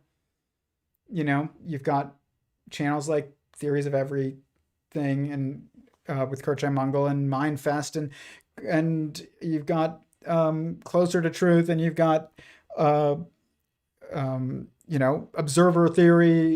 It's getting there from Wolfram, and you've got Idealism and from Bernardo Kastrup, and like they're all getting close, and if some of them are there, but to just incorporating this in Carl Friston's free energy principle is entirely about basically like agents, and this is becoming increasingly relevant as we start thinking about AI, and so it's funny because what I was going to get at is with AI is we have all this specialization that has been the product of a society that is stable due to the acceptance of certain morals and structures that we're kind of riding on the past at this point, like marriage, and there's no society without marriage. Marriage is not made of. Society is not a clash between the individual and the collective. That's not what it is. Society is the marriage between the individual and the collective, which is marriage. That's what it is. It's when individuals come together into a permanent structure, and then you have a lot of individuals doing that, and they're all aligned intrinsically in their goals because of that. Even if they're not reliant upon each other, they are now aligned with each other, which allows them to live together much more cohesively. Single people want the world to burn, not because they want people to suffer, but because unless you view yourself as extremely successful, and you're single, you want the world to burn because there's opportunity that comes from the block and houses burning down is like now land is cheap and you can buy a house or whatever, and like there's opportunity. But married people do not go out and riot in the streets when things are falling apart. They huddle in their houses and make sure that they take care of each other and their children if they have any. It's like you don't even have to have children to have this be the case. You just need to be married. Married people stay inside when shit is going crazy, and I know that because I lived in LA when there was like lots of riots going on during COVID's lockdowns, and I could hear them. And I had friends that went out and just like, stood in the street or, chanted and whatever. And it's like, they were all single. Anyone that was out when there was like cops around and large groups of people shouting, usually single. It's like society. I live in a neighborhood now where everyone in my neighborhood is married that I know of. Every single house has a married couple in it. Some are old, some are young. Every single one is married. Everyone. In my entire block. That was not the case when my last place I lived in LA. There was like married couples below me, above me, and then there was like college people, to the left, and like single people to, the right, divorced people across the way. It's like, this is not a group that's aligned when things go down, even if everybody thinks that, we all want the same thing. Yeah, our circumstances are different. So, and we don't actually all want the same thing. But married people intrinsically are usually naturally incentivized to want peace and growth. That's what they want. And that's what society allows for. But technology has allowed for specialization to blossom, and especially industrialization, which led to specialization. And you have plumbers and you have mechanics and who work for AAA, and plumbers that come to your house when your sink is broken. And because everybody got specialized, nobody was generalist anymore because it wasn't as needed. And this actually threw off all of our meaning to each other. I actually think it's part of why divorce rates are so high, is because like it's like why do rich people get rich men? People say if you're rich, then it's easy to get married or whatever. But it's like it's easy to get married. Is it easy to stay married? Definitely not. Look around. And the reason why is because the value is not continuous. That money is not a true fundamental permanent value. It's like you get money in divorce, so why not? But if your spouse is constantly fixing things for you, and you're organizing his home and keeping things in order and taking care of children or taking care of him or whatever, like while he's doing, working and then fixing things for you, this is a relationship of where you're actually giving yourself to each other. And we don't have that appearance anymore. And I think that it's very important that we start trying to do that again. And I actually think that it's going to get easier. And part of that is because of AI. I don't need to even, we had this like, again, even more like hyper specialization when the internet came around. It's like now it's like, what do? I am a graphic designer. I'm a coder. I work on paid search ads. I am a SEO specialist. It's like I am a paralegal. It's all these things that really allowed for the diversity of mind to blossom into specialization beyond just like diversity of body, which is much more limited than diversity of mind. And but it was short-lived, and the reason why is AI. And when it's funny, they say, oh, when I was in elementary school, you're not always going to have a calculator in your pocket. Here's why you need to learn cursive, so that you can write, and in an efficient way and look eloquent. But really, writing in cursive is efficient. That was the main reason why people do it. It's not because it looks nice. It just happens to look nice, but it's efficient. And when you need to write in order to have a message linguistically like put on concretized onto a page, like you want to be efficient, so you write in cursive. But if you can type and it's more efficient, then no more cursive necessary. And so that's why we don't type in cursive, because it's not actually it's not for looks that people wrote in cursive. It was just efficiency. And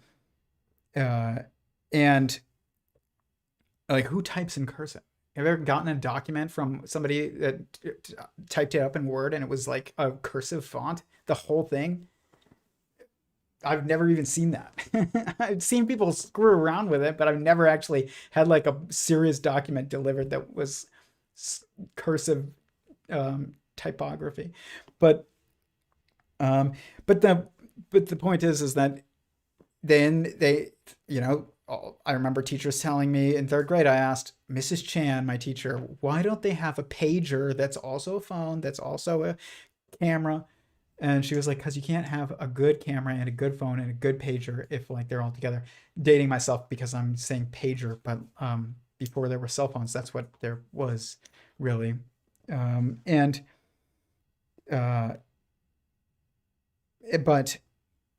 obviously that was true of the time, but it's not true anymore.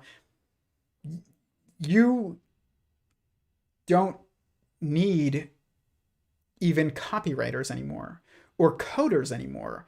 as much. You don't need graphic designers as much anymore. The images in my thumbnail today, that the two images on either side, representing like society and relationships and academia and government on one, and on the other, it's like a married couple.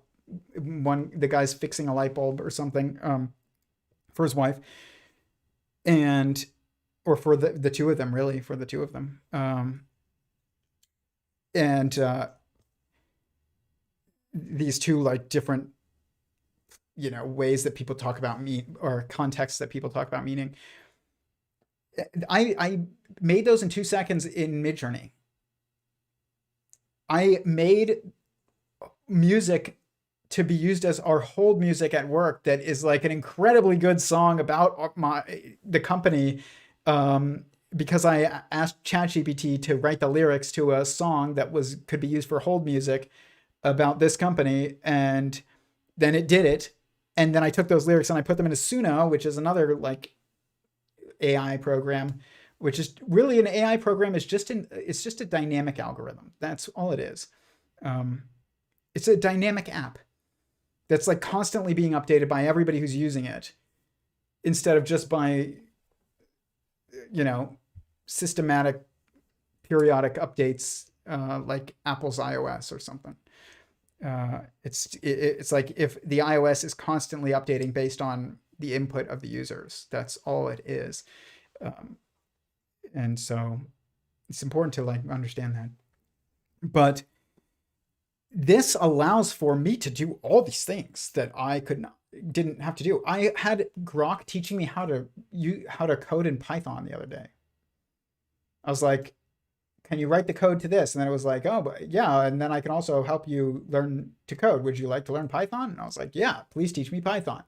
And it started teaching me. I started using it to teach myself Python, or to learn Python. It's really what it is. It's the same thing as like going into YouTube. YouTube is constantly, it's this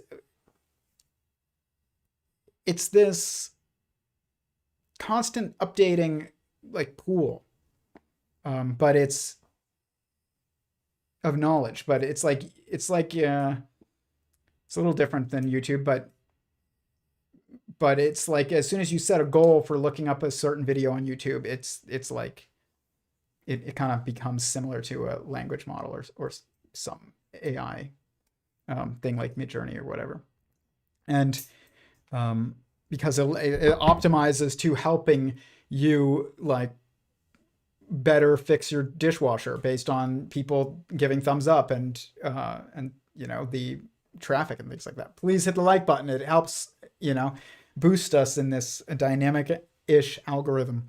But this is allows for us to really transcend this hyper specialization and overcome it a little bit. But it's going to take an entirely different system to function in that, because now we're going to realize we don't need you to be a plumber.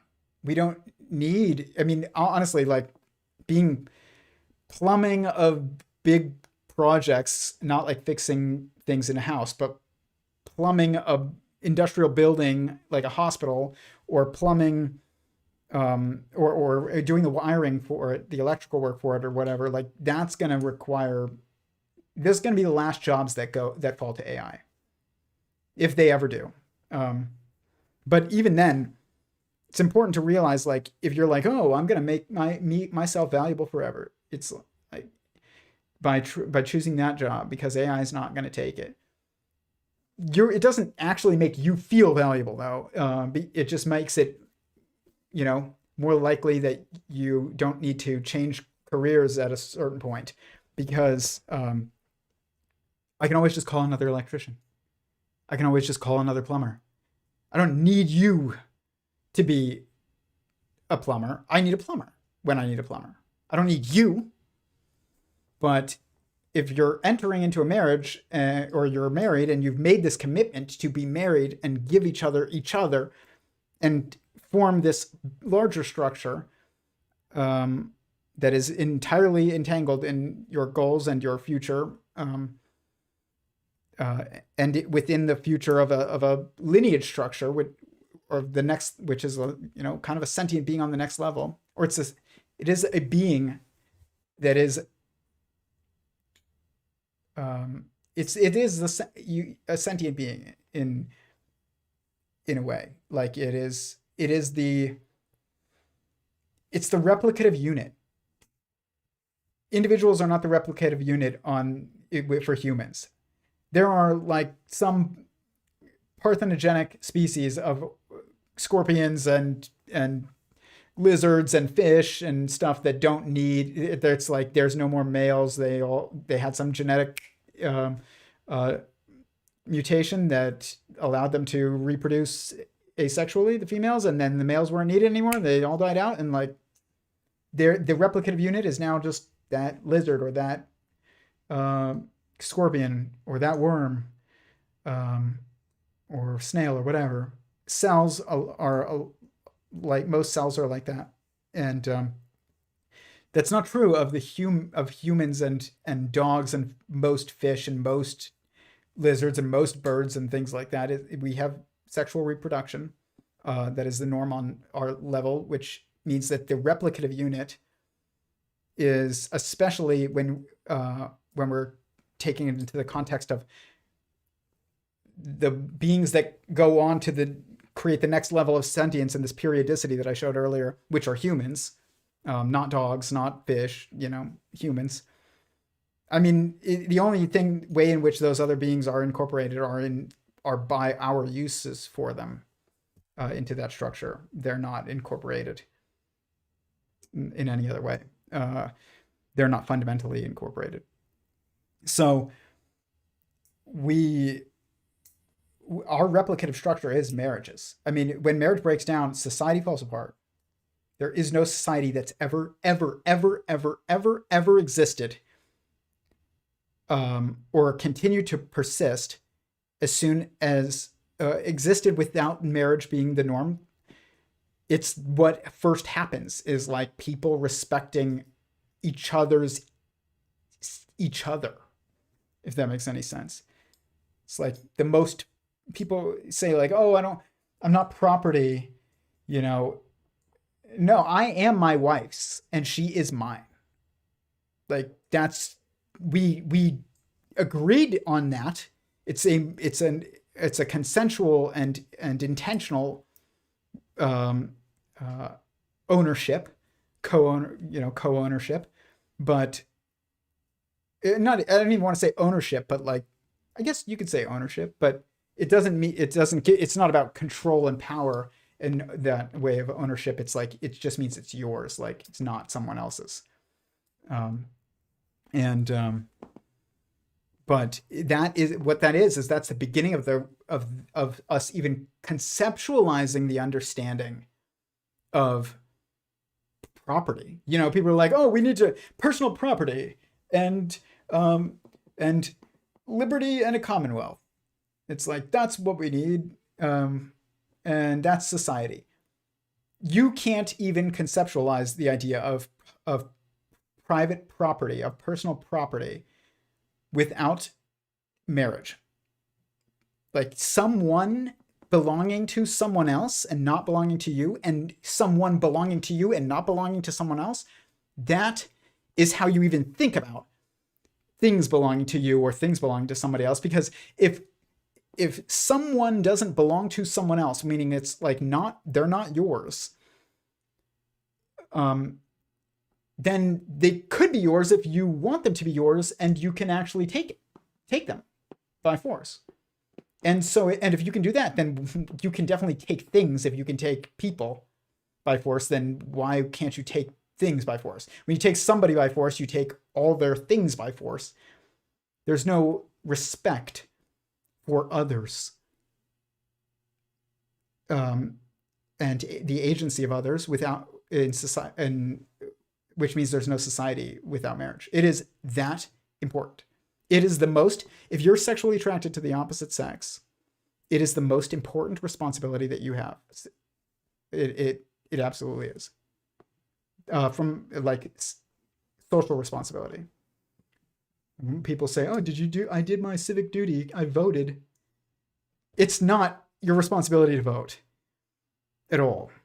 It should, like, voting is circumstantial, based on, like, do you understand the issue, especially firsthand? Like, does it impact you directly, and do you understand it because you're involved, like, personally already? Not do you think you're involved, but, like, are you actually? Like, would you know that you're involved if nobody told you on television? That's how you know you're involved. But if that's not the case, you shouldn't be voting on that issue. I would say you actually have a responsibility not to. But if you do understand an issue, and you would understand it and experience the impacts of it, and feel those impacts, even if nobody told you on, Fox or CNN, then you actually have a responsibility, I think, to vote on that issue. But this is, like, circumstantial and specific. But your number one responsibility, if you are attracted to the opposite sex, is to seek marriage. Your world will fall apart without it. And it's also it's the easiest way. I'm not going to say it's the only way. It's the easiest way for you to perceive true meaning and have the opportunity for, like, to experience fundamental value, which is permanent, generative, and value that usually also leads to permanent impact on others even after you're gone. It's like children. If marriage stops, by the way, being the norm, society's birth rates plummet. Yeah, there are some people that don't get married and they have, like, a ton of kids. It doesn't make up for all cumulatively. Like, that's not what, it's not a sustainable thing to do that, no matter how rich you are. But marriage, it's also an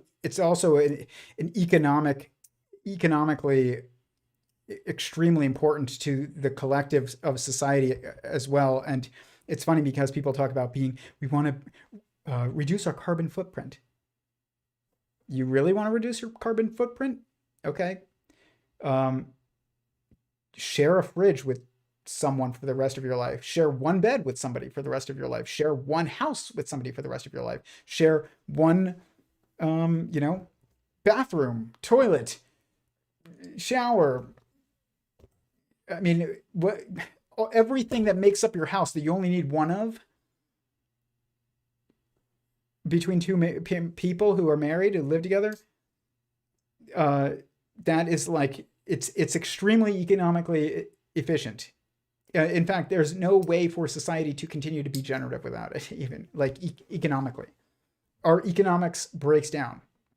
And it's literally like this it's not non-recognition of sentient as being, like, fundamental is impeding our ability to see our fundamental meaning, making us chase after fundamental meaning in non-fundamental, circumstantial, dispassionate structures.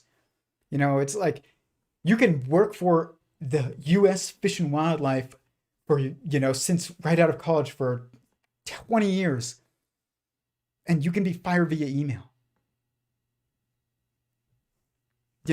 Like, that's not what, the organization doesn't care about you. And it doesn't matter who's elected. It doesn't matter if it's Elon Musk and Donald Trump planning things, or if it's Barack Obama and, Kamala Harris.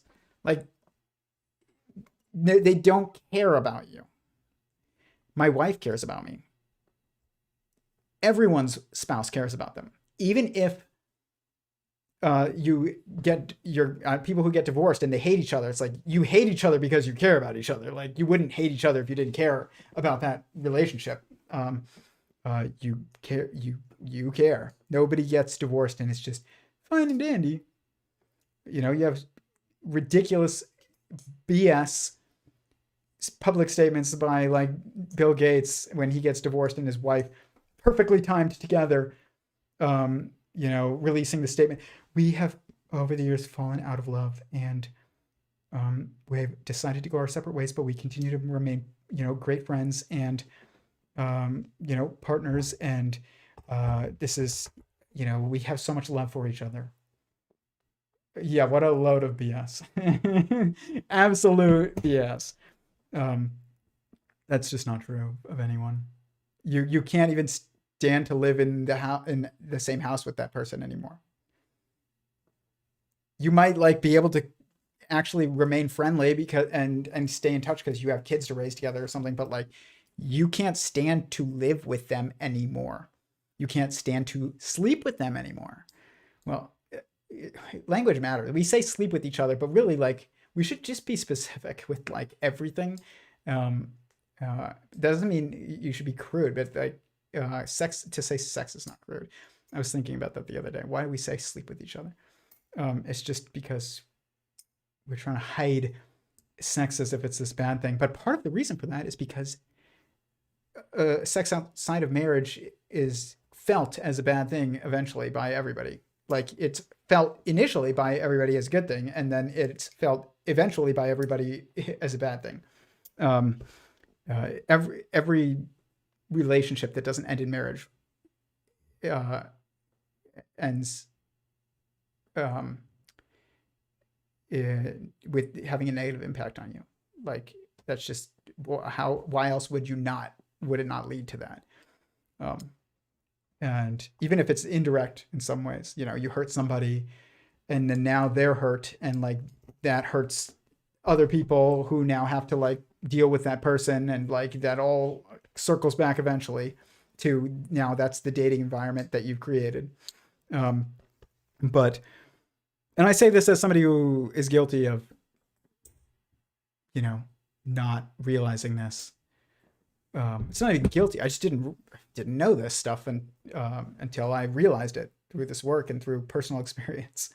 But yeah, I mean, this is before this the stream, my wife was just stressed out because we have a toddler and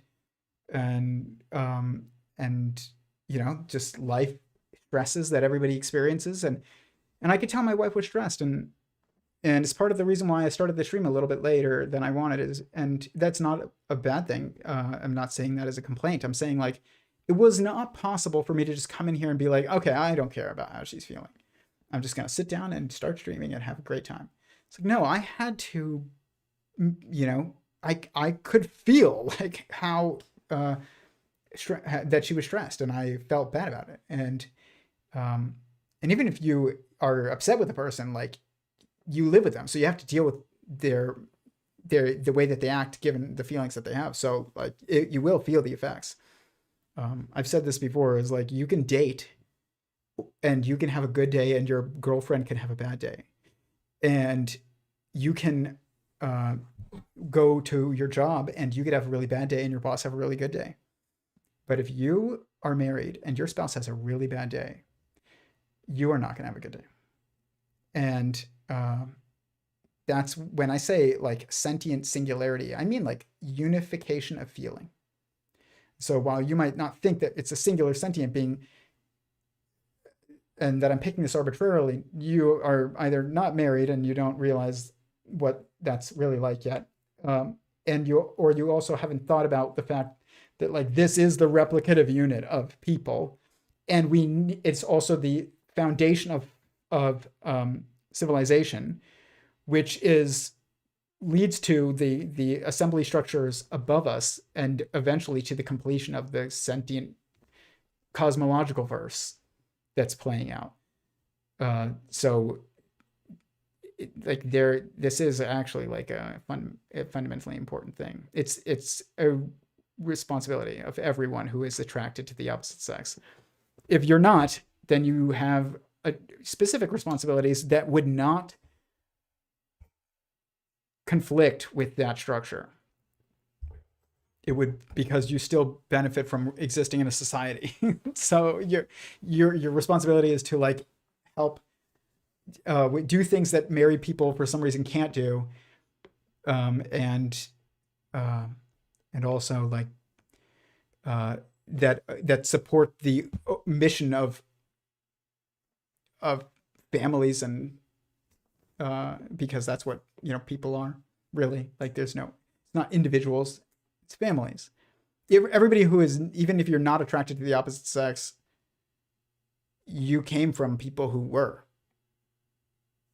and you live in a society that is founded on permanent consensual relationships of co-ownership of each other. Like that's based around sex. It's like this is a structure that nobody gets out of, no matter what. It's just there's some people who don't directly engage, or it wouldn't be meant to probably, but that doesn't mean that you're meant to do anything, that you don't have responsibilities either that aren't relevant.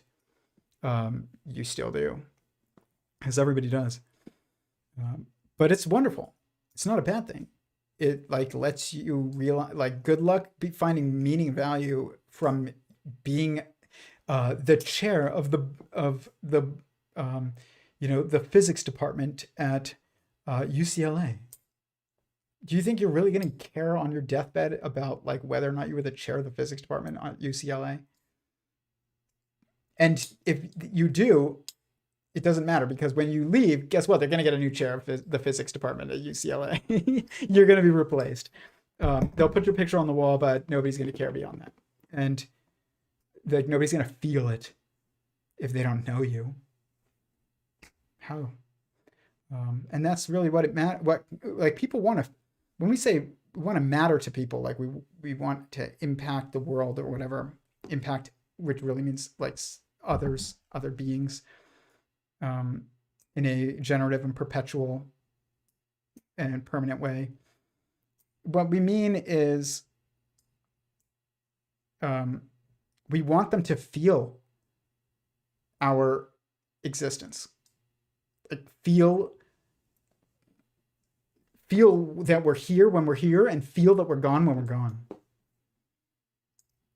And we want, or have their feelings be dependent on our existence. It's like your great grandkid might not directly feel like the fact that we're here and gone, but like they actually do, because they wouldn't feel anything if you weren't here. Or if you didn't do the things that you did that led to them existing. So it's there's so many reasons why this is the case, and I've talked about marriage a lot on here, and it really is.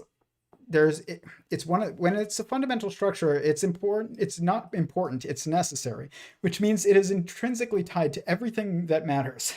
If something's necessary, there's no circumstance that matters in which it doesn't matter. Like, it matters, and it has an impact. Our politics are falling apart because our gender dynamics are falling apart, and that is because of marriage. People who think that men and women can get along together long term, at scale, outside of married couples, is ignorant. It's not possible.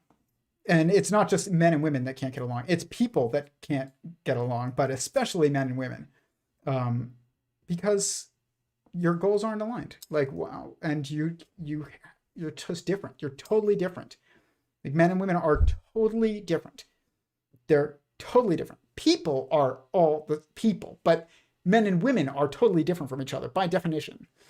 And so the only way to unify two things that are totally different from each other is through like true fundamental unification into a generative permanent structure. But like, why would it, like, outside of marriage, like, why would men and women need each other? They don't.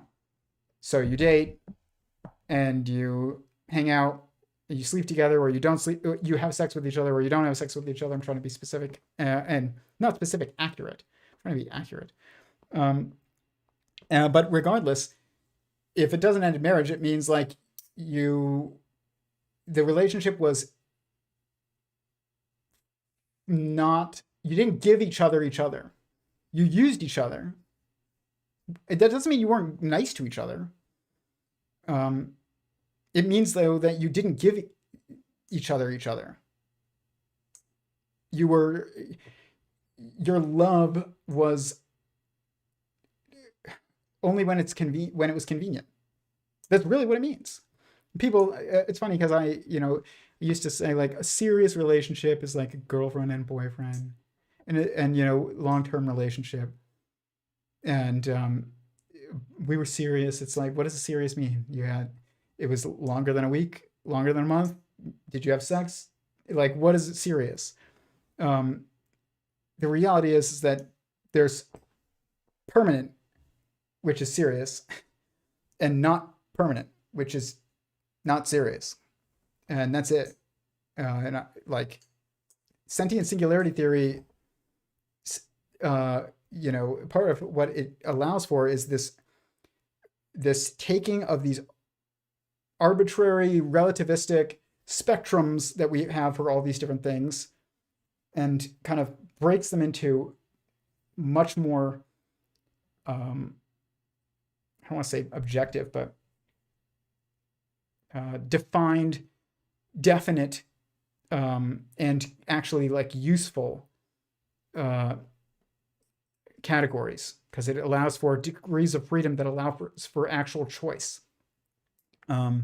That's meaningful choice. It's like, do I do this or that? Every choice that you make is not a choice between 50 different things. It's a choice between two. When you have 50 different choices, you go, I don't want those, and I don't want that, and I don't want that, and I don't want that, and I don't want that, and I don't want that. And then you just reduce by a series of consecutive choices between that are always binary. And that's like when you have a multiple choice test, you don't choose between 4. You say, well, it's definitely not that one, which is really a choice between that one and these ones. Then you say, well, out of those 3, it's not that one, which is a choice between that one and these 2. And then out of those 2 that are left, it's most likely that one. And that's not a choice between 4 things. It's a series of binary decisions. It's just the nature of how mind works, because that's how differentiation and choice is it's the only way for it to logically like be navigated. And so it's helpful to do this kind of thing. And so you can do this to almost everything. And you can do this to relationships. You can do this to sexual orientations. You can do this to government structures. And you can do this with like anything, literally anything. And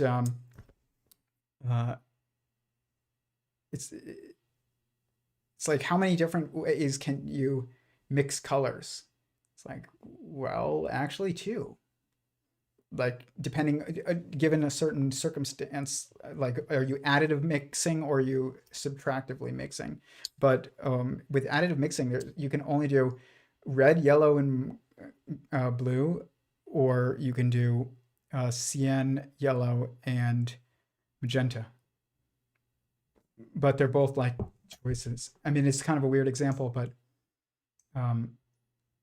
this is just always like it's like when people say, what are you? Are you a vegetarian, or are you a vegan, or do you not care? Are you a carnivore diet, like, Jordan Peterson or whatever? And according to sentient singularity theory, there's really 2. There's people who eat sentient beings that are on the same level that they are. And there's people who don't. That's it. but we don't even think about this because we don't have the context of sentience applied to this. But when we know, we feel, and I think intrinsically know, plants are not the same as a chicken. Like most plants, at least. Not saying all plants, but like most plants are not the same as a chicken. You cut that chicken in half. You killed that chicken. There's no more chicken. It's not two chickens. It's one chicken. It's now no chickens. You cut, I don't know, a grapevine in half. It's two grapevines now. It's not no grapevine. It's two. And this is the difference. And what we call these, or we call this, one of these groups we call vegan, and the other one we just don't call anything. But it's not, are you a carnivore? Are you a vegan? Are you a vegetarian? Which means like you eat eggs, which, how is that not really kind of meat? Like, I don't know. But you eat fish, but like not any red meat. These are arbitrary. I'm not saying that there's anything wrong with any one of them. Just, it's important to respect what you're doing, whatever it is that you're doing. If you're gonna eat sentient beings, you have to take their feelings into account when you do it. But you don't want them to suffer unnecessarily. But there's really only two different ways, like categories of people who like eating or diets, I guess, that is fundamental. It's like, which is in the context of sentience. People who eat sentient singularities that are on the same level as them, meaning you eat organisms that are sentient beings, like chickens or fish or, crickets, even, like what, it doesn't matter. There's no moral difference between eating a cow and eating a cricket. There is a moral difference between eating, peas and carrots versus a cricket.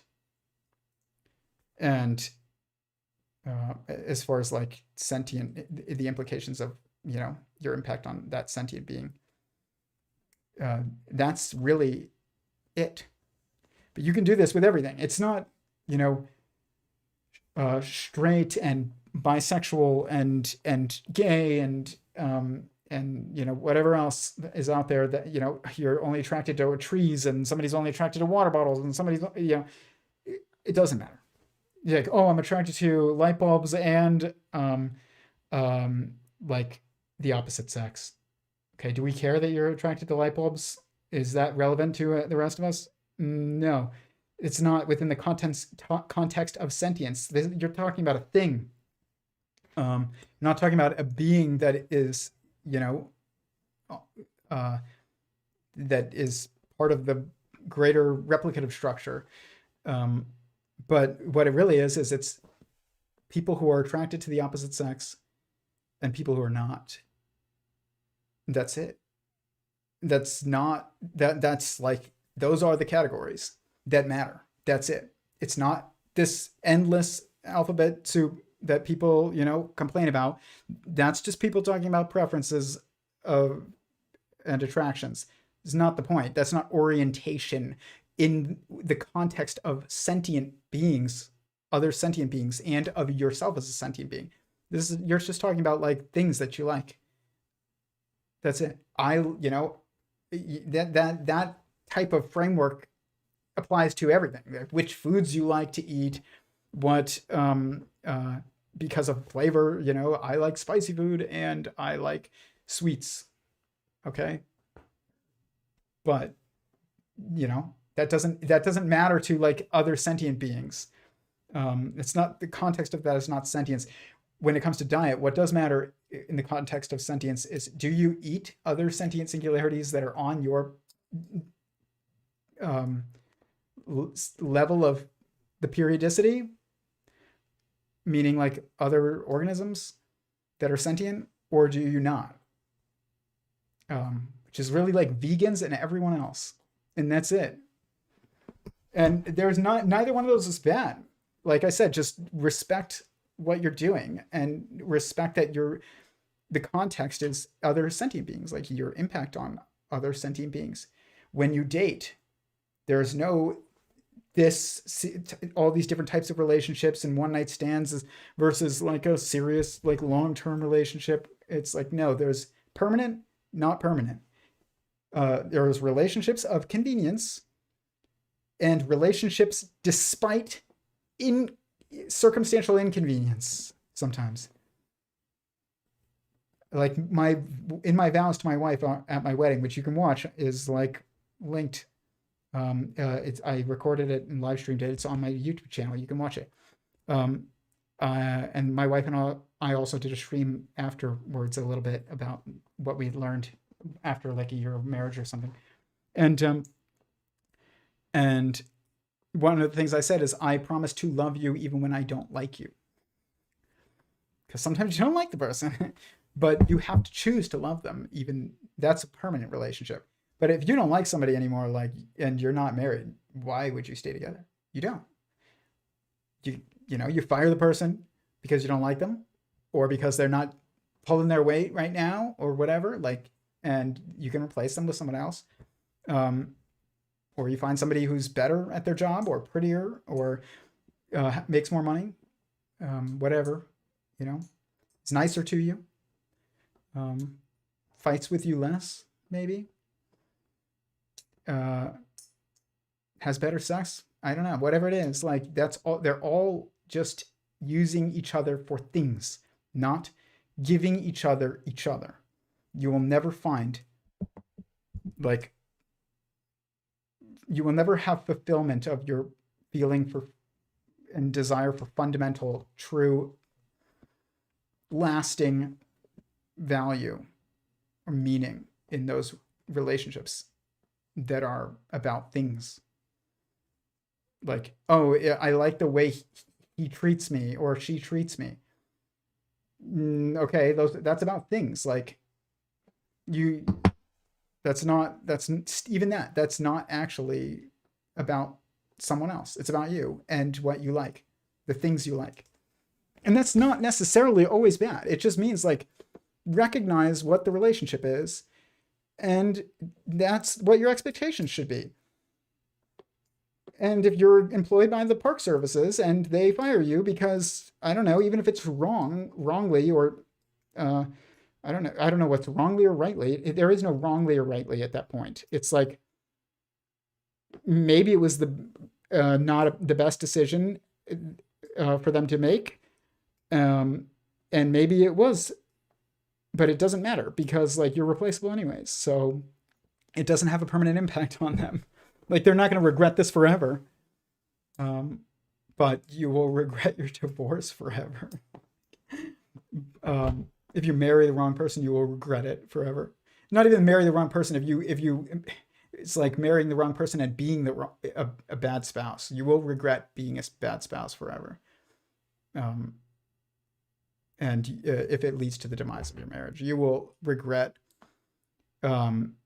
your being a bad parent if it messes up your kid in a serious way. Nobody's a perfect parent. Nobody's a perfect spouse. But you will regret being a bad child, being cruel to your parents, because you actually do owe them basically everything that you owe them yourself. And because you wouldn't be here without them. And one day they're going to be gone, and you're not going to be able to, like, you would regret being a bad kid. And I thought once, I was like, what does it mean to be honor your mother and father?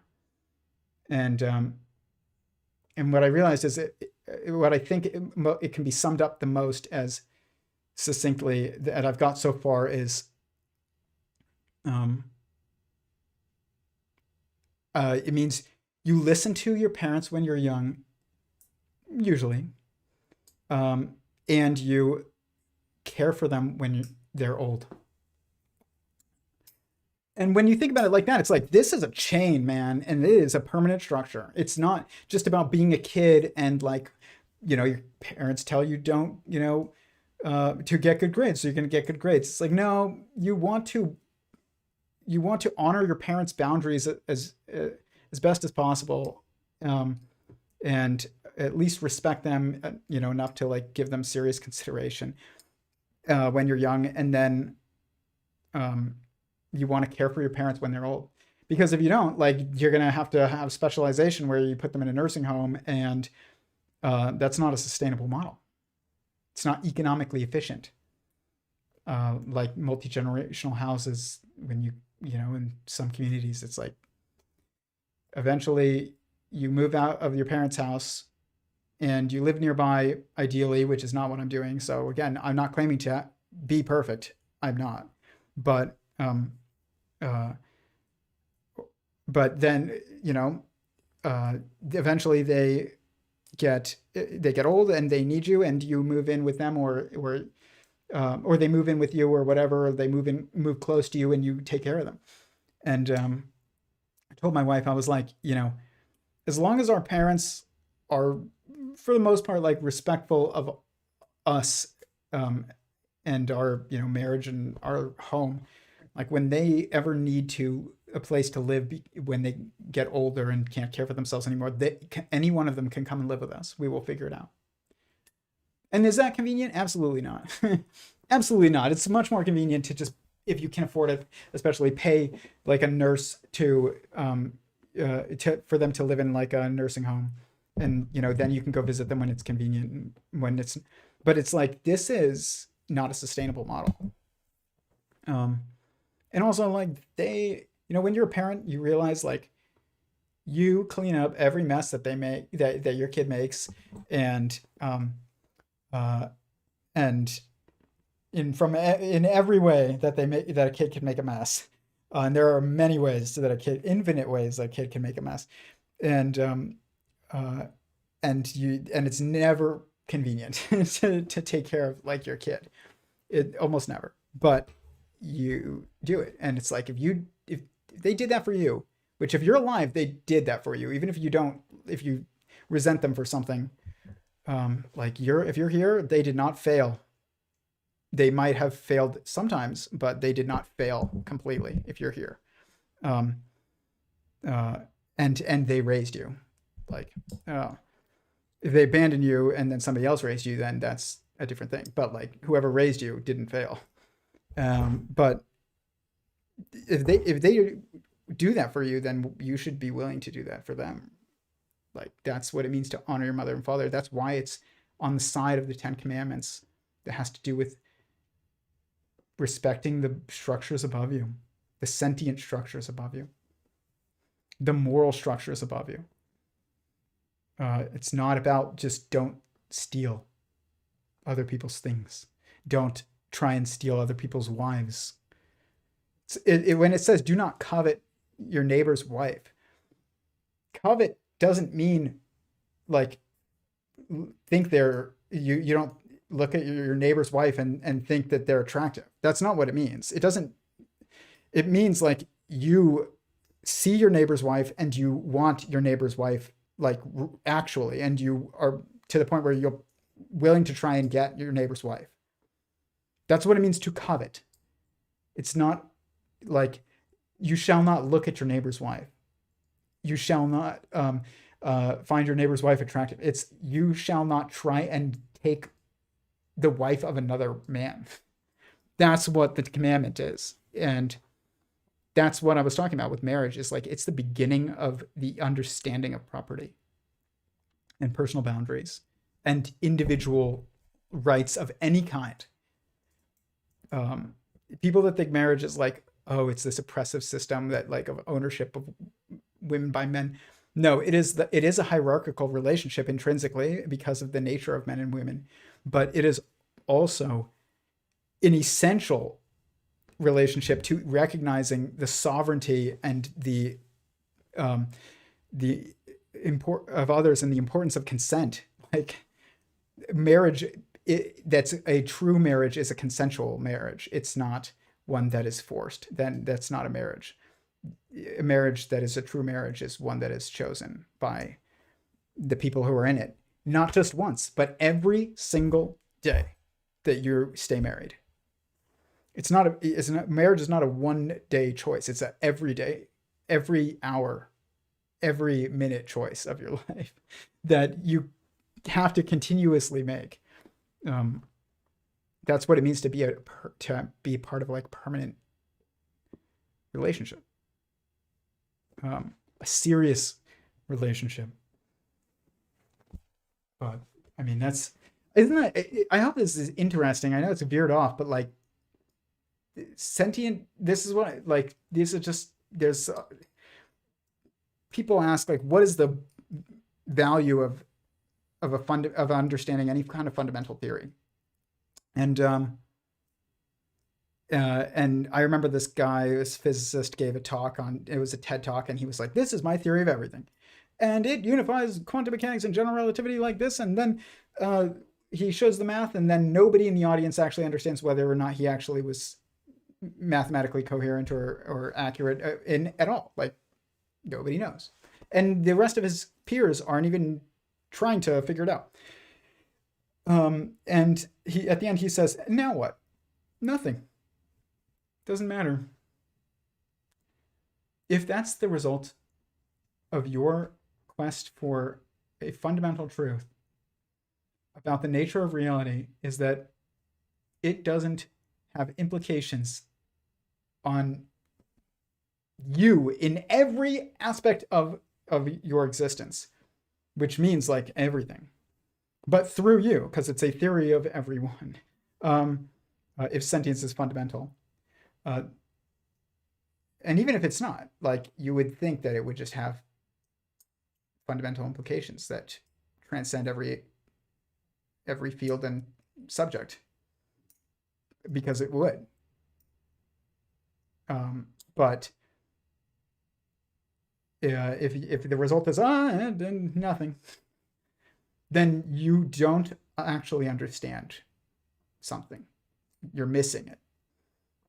And you know, that girl who was that physicist on Twitter or whatever, who like was like, there's clever physicists working on all kinds of experiments right now. To tell us what? Why? I don't know. They don't know. And so what? Why? And that leads us back to like, why should we employ you in a government agency to do research, or using government funds via universities to do research that has no impact on me? That's not, like, it means that you're not doing anything. And you either know it and you're hiding it because it's a paycheck for you, which you're not entitled to my money. If property exists, you're not entitled to my money.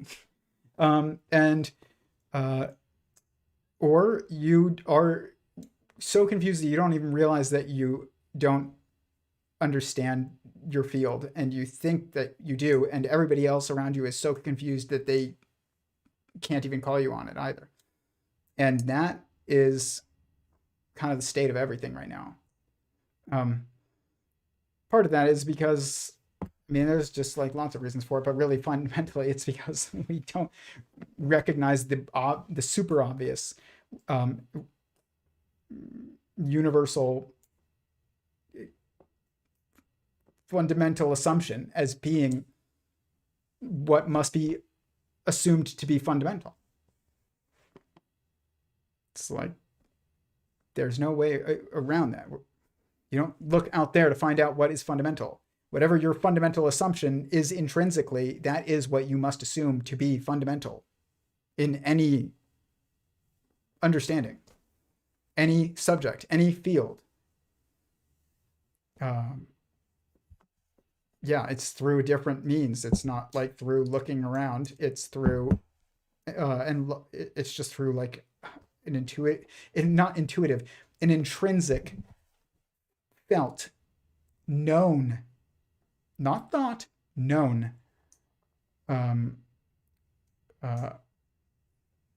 assumption, which is like, you exist, and you feel, you are sentient. But Let me go to the chat. I'll play a couple clips, maybe, depending on the time. I'm afraid to look at the clock, but we will see. Good insights. God has no specific will. God creates every possibility without discrimination. Are you sure? How do you know that? I will say this. It is absolutely incorrect to assume that. Even it's not even a matter of whether or not it is correct or incorrect. We're not God, so there's no way for us to know exactly what he's thinking. But do you have goals? Or do you just throw everything out in life into life and just see what sticks? How do you even know what it means for something to stick? Like, to be successful. Like, you can't even define success without having a specific goal. It doesn't make logical sense. So I don't agree with you. I don't think that it's possible for you to be correct. Or I don't think it's possible for what you're saying to be what must be assumed logically. Like I said, we're not in God's mind, but we are in God's mind, but we are not in God's head, like knowing his thoughts. More like we are his thoughts, kind of close, but he has a goal, or at least we must assume that he does. Every other sentient being has a goal, and you kind of have to assume why to assume that he'd be different there's no reason to think that, unless you have one and I'm missing it. But like, you should assume that what is known to you about sentience via your own experience with your own self to apply to every sentience. Doesn't mean like, oh, every sentient being speaks English. It means like every sentient being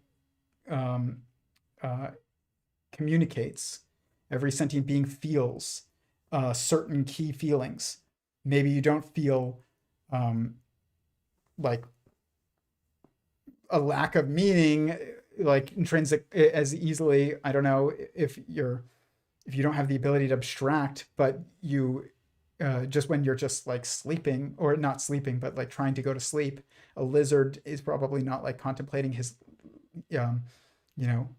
the meaningless of it all-ness of it all, or the deep meaning of it all, as the lizard is trying to go to sleep, but certainly does feel meaning when interacting with members of its own kind, and mating and pairing up, things like that, defending their spouses. There are species that do that and species that don't. Species that don't, are never going to be the species that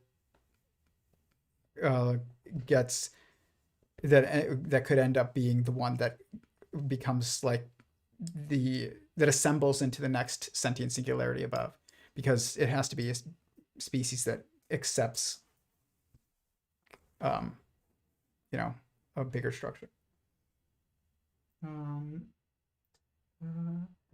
If you're still you, why can't you remember your first birthday? You can't remember your first birthday because you couldn't speak English or Spanish or whatever language you speak on your first birthday. I talked about this actually in a few streams recently, and ago, and basically, I think even in my last stream, language is a labeling system. Imagine your memories are files, and they're on your computer. And imagine each memory is a video that you took on your phone. You save it to your computer. Now imagine you have 1 million files of 1 million 1-minute videos, and there's 100,000 of them that have no label to the file. How are you going to ever pull them up? You can't pull them up by thinking, what is my first memory when I was 1 year old? Because you didn't know what 1 year old was and what memory meant, and you didn't have any of that. But what probably will trigger a memory from when you are 1 year old is like a sense, like a smell, like a scent. And your memory will not be a detailed description of what is going on around you, because you didn't have labels to differentiate. That's a window, that's a door, that's food, that isn't, that is a dog. You wouldn't remember that. You would just remember probably like the feeling that you had in the moment of that you smelled that smell, because that smell is actually the label for the memory, and it's just not in language. And so you need to like a different language or different system in order to like retrieve that memory. It's not that it's gone.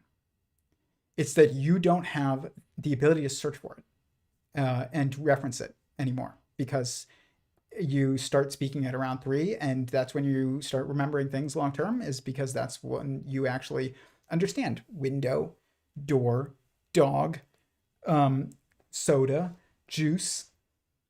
You know, I remember drinking apple juice with my brother when I was like 4 and he was probably 3, and I gave him some apple juice and he thought it was gross and he spit it all over the window and my mom got mad.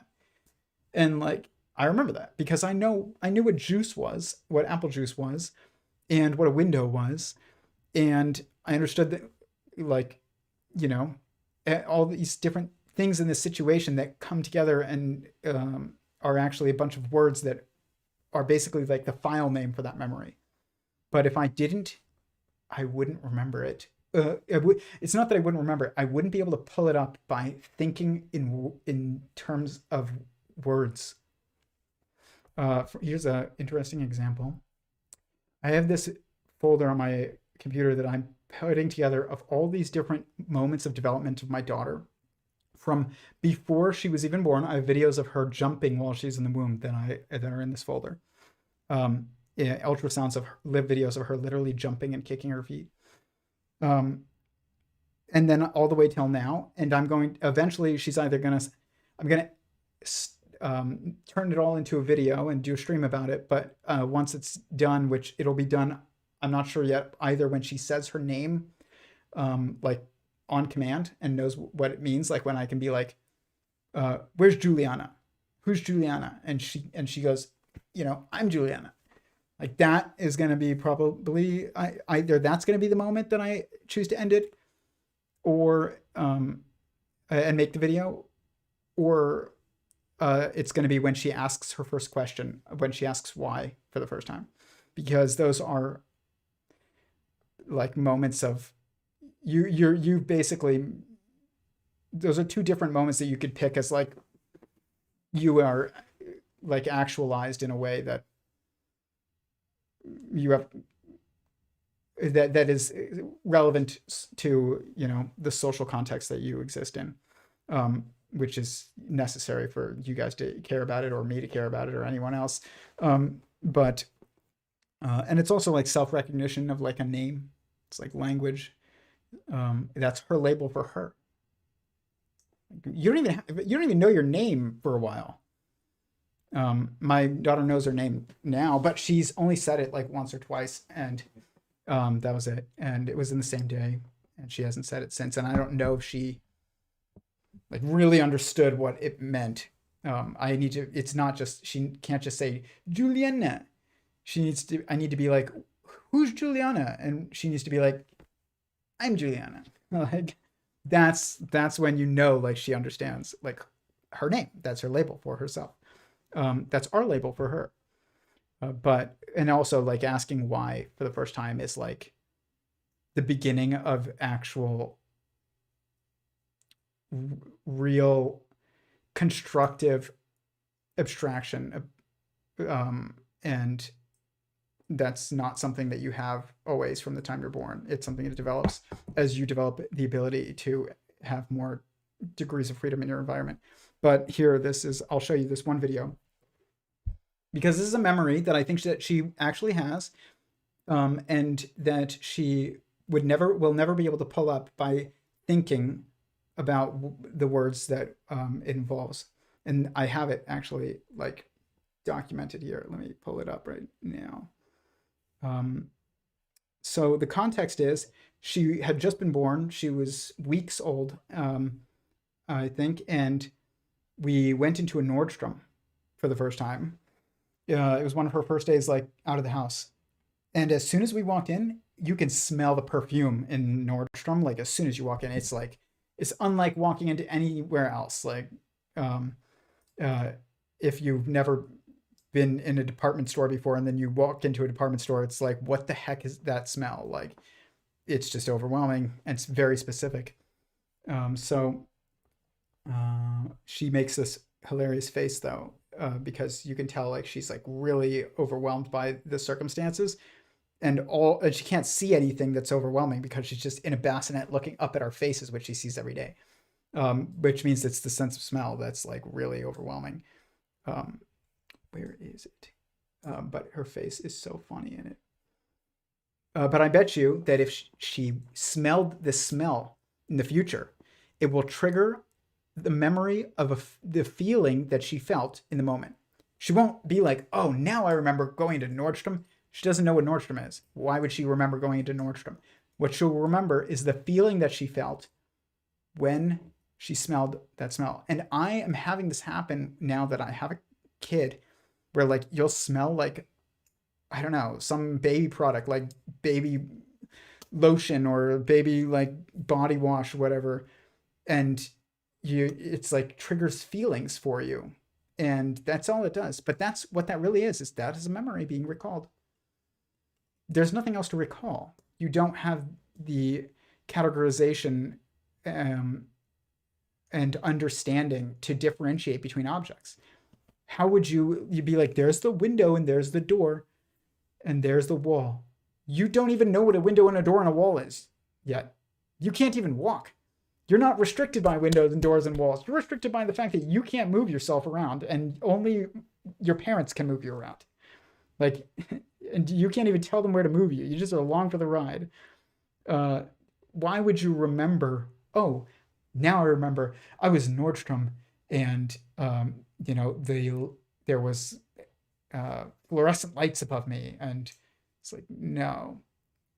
My earliest memory, I was getting my diaper changed and I was probably like 2, I'm going to guess. And I remember sitting, like laying on, I was at like daycare actually. And I looked up in the corner of the room and there was a bird cage with a bird in it.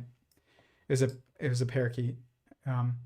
And I know that it was a parakeet because I'm remembering that it was like what the bird looked like, but I didn't know it was a parakeet at the time, but I knew it was a bird. And I knew it was sentient. And so it was that's what made it so distinct to me. I was 2, like I wasn't 1. So, like bird, and what diaper change means, even if you don't say it very much, like your parents say it to you all the time, you know exactly what it means. My daughter knows what it means already when I say that, like she knows what that means. If you're like, Juliana, do you need your diaper changed? Yeah. She's never said diaper change, but she answers, yeah, if like she needs it. So she clearly understands. This is what you need for actually like not just recalling and labeling a memory, but for it is defining of the construction of the memory. If you don't know what a door is for or what a door is called, and you're not even seeing it being used, it's just there, it's not moving, it's just part of the wall, you will not remember the door in your memory because it's not even thought of as a distinctive thing. It's just the world around you that's not viewed as separate. It's fascinating. And then people say, well, these words and terms in your physics theories, they're just arbitrary. You can't even have memories without specific like words that are in labels for things. You will never be able to recall something if it's not really labelable, at least as a distinctive thing. Maybe distinctive beings, but because you can recognize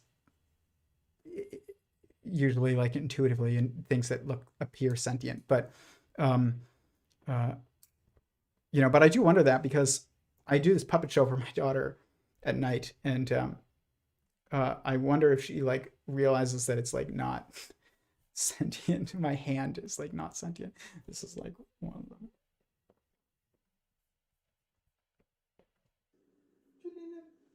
It's Mr. This is me. Yeah, that's Mr. But you gotta go sleeping. Yeah, he says hello. You gotta go sleeping. Uh-huh. Yeah. Mr. says go sleeping so that you can wake up in the morning and then you can. That was like 2 a.m. That you wonder why I'm tired? It's because she's not going to sleep, and I have to like entertain her or to keep her from like crying by doing puppet shows at 2 a.m. But I'm not saying I don't enjoy it. I just say it will make you tired. Um, but I wonder like does she like think that that's a sentient being? Because she looks at me holding the flashlight, like she knows that the flashlight has something to do with this whole situation, and she knows that my hand is there too. It's not like my hand is hidden. So I really do wonder though. But I'm like not the most creative person. My puppet name is Mr. And his job is to tell you to go to sleep. You could tell like there's a purpose to this. But where is this one memory that I wanted to show? I do have it, but I cannot find it right now. I'll have to show it another time. But there was a moment where we walked into a Nordstrom and she's just like this, like so overwhelmed, sensory overload. She'll never remember anything about that other than the feeling she felt when she smelled that smell. And I bet you she will remember the feeling when she walks into a Nordstrom. Sometimes. Until it's like there's other memories that are replaced and associated with Nordstrom that are like more relevant to whatever it is that she's like thinking about. But right now, that doesn't exist. I bet you she would remember it in a year if we never went to, even I bet you if we didn't go to Nordstrom for another 10 to 15 years, we never went to another department store, and then we walked into a department store for the first time in 15 years, she would immediately remember that feeling.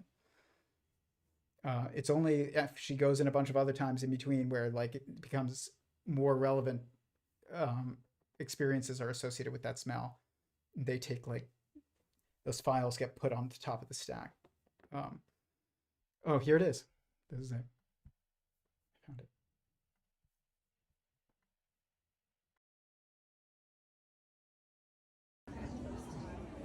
Oh my god, why are you so surprised?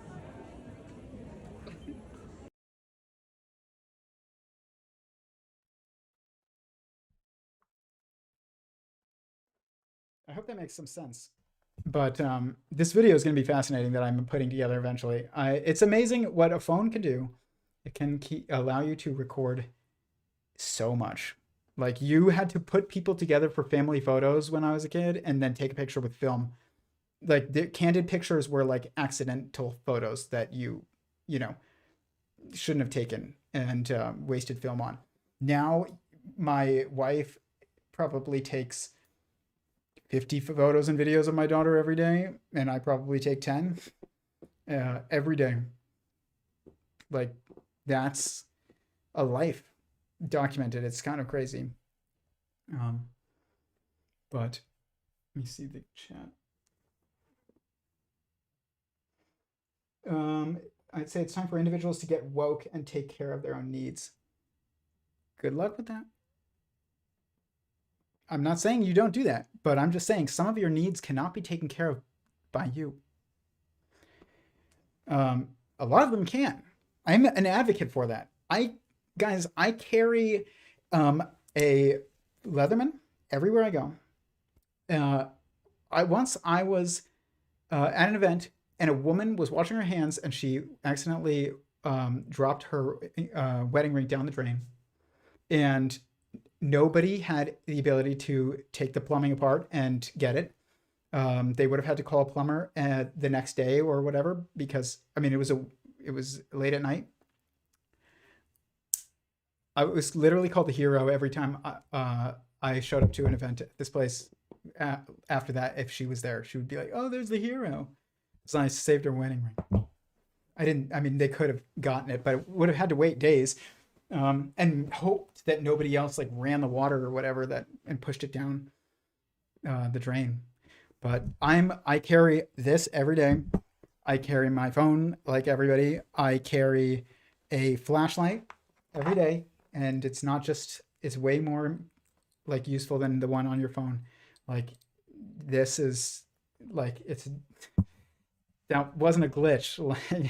It's a very different and much more convenient. It can literally be that bright, or it can be that bright. It's different from your phone. And I carry a gun every day. So like I've concealed carried for years, in any instance in which it was legal to do so. I follow the laws, but you know, I've I've lived various places with different laws, and that leads to different habits. But I anywhere that it's legal for me to carry a gun, I am carrying a gun. So I'm all about personal like ability and maximizing your meaning. And that's the thing is that I'm getting at is like my wife does not feel the need to like she and same with me. We don't need to outsource our protection to police. We don't. Like that doesn't mean you don't call the cops in certain instances. It just means like I don't need, like police can't protect you anyways. That you call the police after something's happened. That's bad already. But there's this perception that you need the police, which is really just like outsourcing again. It's calling the plumber. But when it's already too late, really, is what it means. But it's like when you call the cops, what you really usually need at that point is like a paramedic, and or the fire department or something. But you don't call the police usually sometimes for protection, but it's usually like they're not there. Like you just hope they get there quick enough. But like you're already in a situation if you're calling the cops for protection. But this is what I mean. Like it is important for people to embrace responsibilities for themselves, but for themselves for the sake of others. Like I protect my wife and my kid. I protect myself for my wife and my kid, not just for me, also for me, but not just for me, not even primarily for me. I carry my Leatherman around, and I am way more useful because I have this. I am way more useful and personally to my wife because I try to fix the dishwasher myself, and I fix lights and build things and change tires and do everything that I can do myself. I do, and because it's important, and everybody can do these things. These are universals. They're not that will give you the most meaning to other people in the permanent relationships that you have. It's like, are you valuable as a protector and provider? Really? Like people say, oh, man, husband's job, he's to be the protector and provider.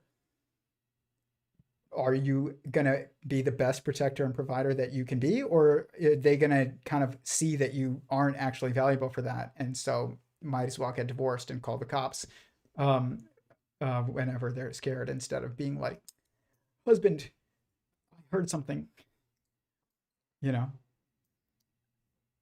My wife, she doesn't like spiders and scorpions, and we have tons of scorpions and spiders around where I live. And she always calls me to deal with it. And sometimes I'm like, you can do it. Like, and I'll stand there and be like, you can do it, just step on it. Or I'm not expecting her to catch it, but I will sometimes catch it and put it outside. And if I do kill it, I always feel bad. But sometimes I do kill him. But if it's like a dangerous spider, especially, the worst is like when you kill a spider and you know it's not a dangerous spider, but it's like, in a place that you just don't want a spider, and which really means you just killed it out of convenience. Um, it's not out of like the safety of yourself and your kid because it's a black widow in your like kid's closet. It's like a wolf spider on the kitchen floor, and you just killed it out of convenience. I always feel horrible, but I still do it. But I do feel bad. But the point is like I'll do that for my wife. I will take care of the spiders and things, even though like she could do it herself. She doesn't want to, and it's not her nature to do it. Her nature is to call me to do it. And I should embrace that. Like that is like she's gonna feel that value of you every day. Whatever these little seemingly meaningless things are not meaningless. And the context is what makes them meaningful, not the regularity of them, not the normalcy of them. In fact, quite the opposite. And AI and tech allows you to really like a much more equal playing field. I don't need to be good at writing songs to come up with a great song when I'm asked, hey, you can try and come up with a good song for our hold music at work. Or when I made a song for my daughter on too about pancakes, eating banana pancakes and meatloaf and swinging on the swings. And she loves it. And I didn't have to be good at like musically talented to do that. I just have to embrace and responsibly use the tools around me, and it's a leveling playing field. That's what AI is really going to be. People think that it's going to just further divide. It isn't. Not in the way that matters. It might make some people, make people super rich and compared to other people, which already exist. And it doesn't matter. Like people have always been rich enough to be past the point of it being materially relevant. Like if Elon Musk doubles his wealth, like what does that really mean for you and me? Nothing. What does it mean for him? Nothing. So what does it matter? No, it doesn't. Not really. But like, does it let him do more in his life? Like buying more things is not doing more. Like you don't you don't have multiple homes if you never go to them. They're not a home. It's not your home. Really. It's just a investment like portfolio. That's it. But a firearm is an equalizing thing. I am a martial artist. I have been my entire life. I have done martial arts for decades of all kinds, and I'm very good at it actually. And I had to defend myself and defend other people twice in my life that were actual fights, and I won both of them.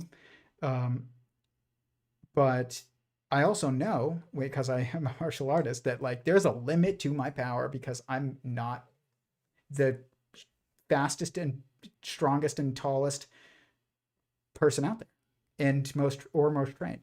I'm just not. And it doesn't, like I'm actually pretty small. I'm pretty strong for my size, but like for my size, I remember once I had like probably 15 years of martial arts training at this point, jiu-jitsu and Muay Thai and Taekwondo and karate, every type of martial art you can think of. I had done some of it at least, some more than others.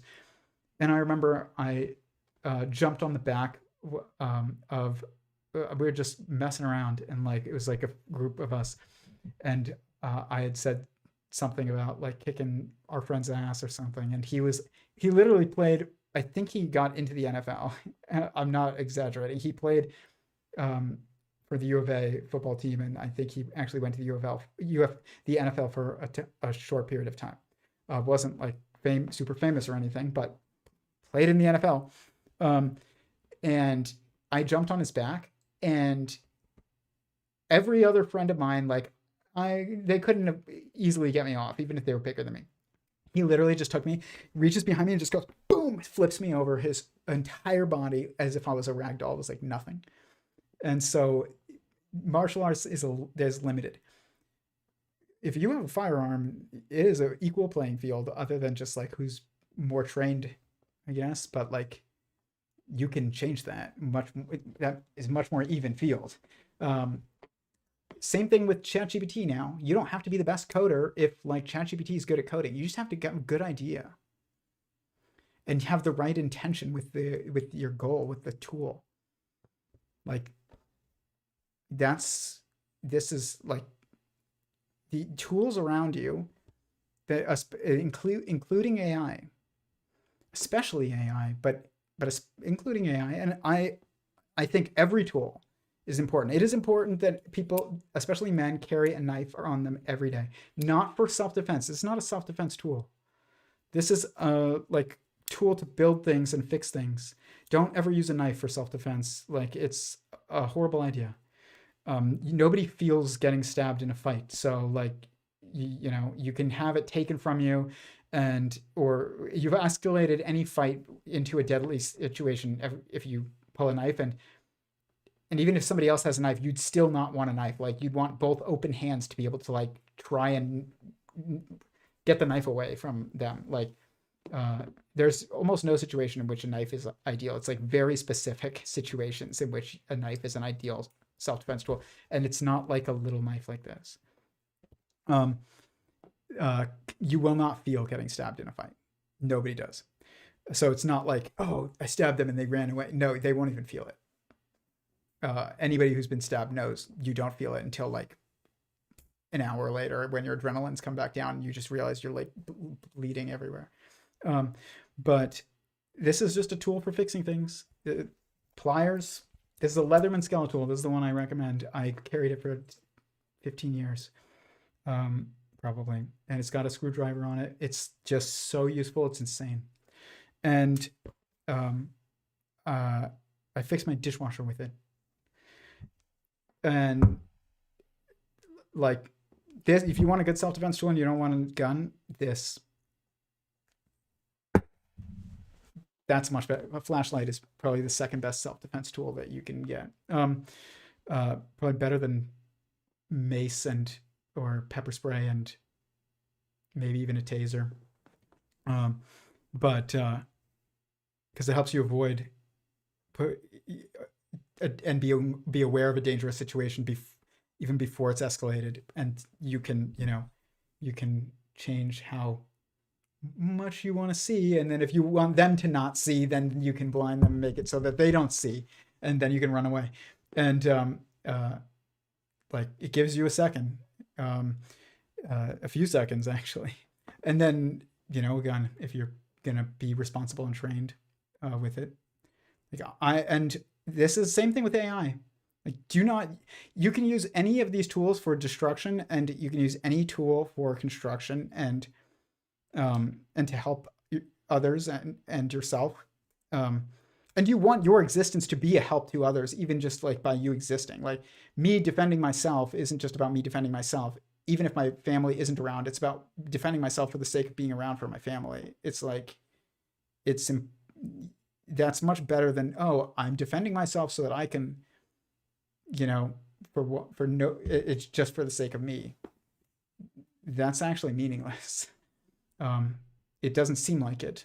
I'm not saying self-defense is not important, but it's because you have a responsibility to be here and help others that you have.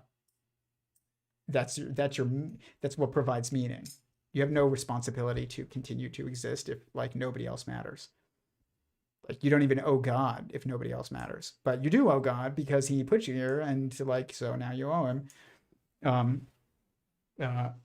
Or you should feel that way, I think.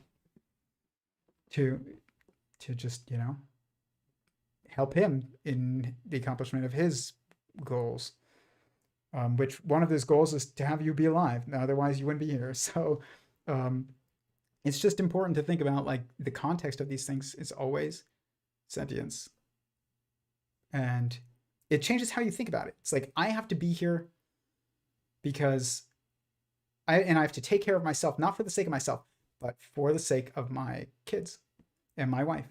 I see all these like men, and there's just this push, like Andrew Tate and people like in, those conversations.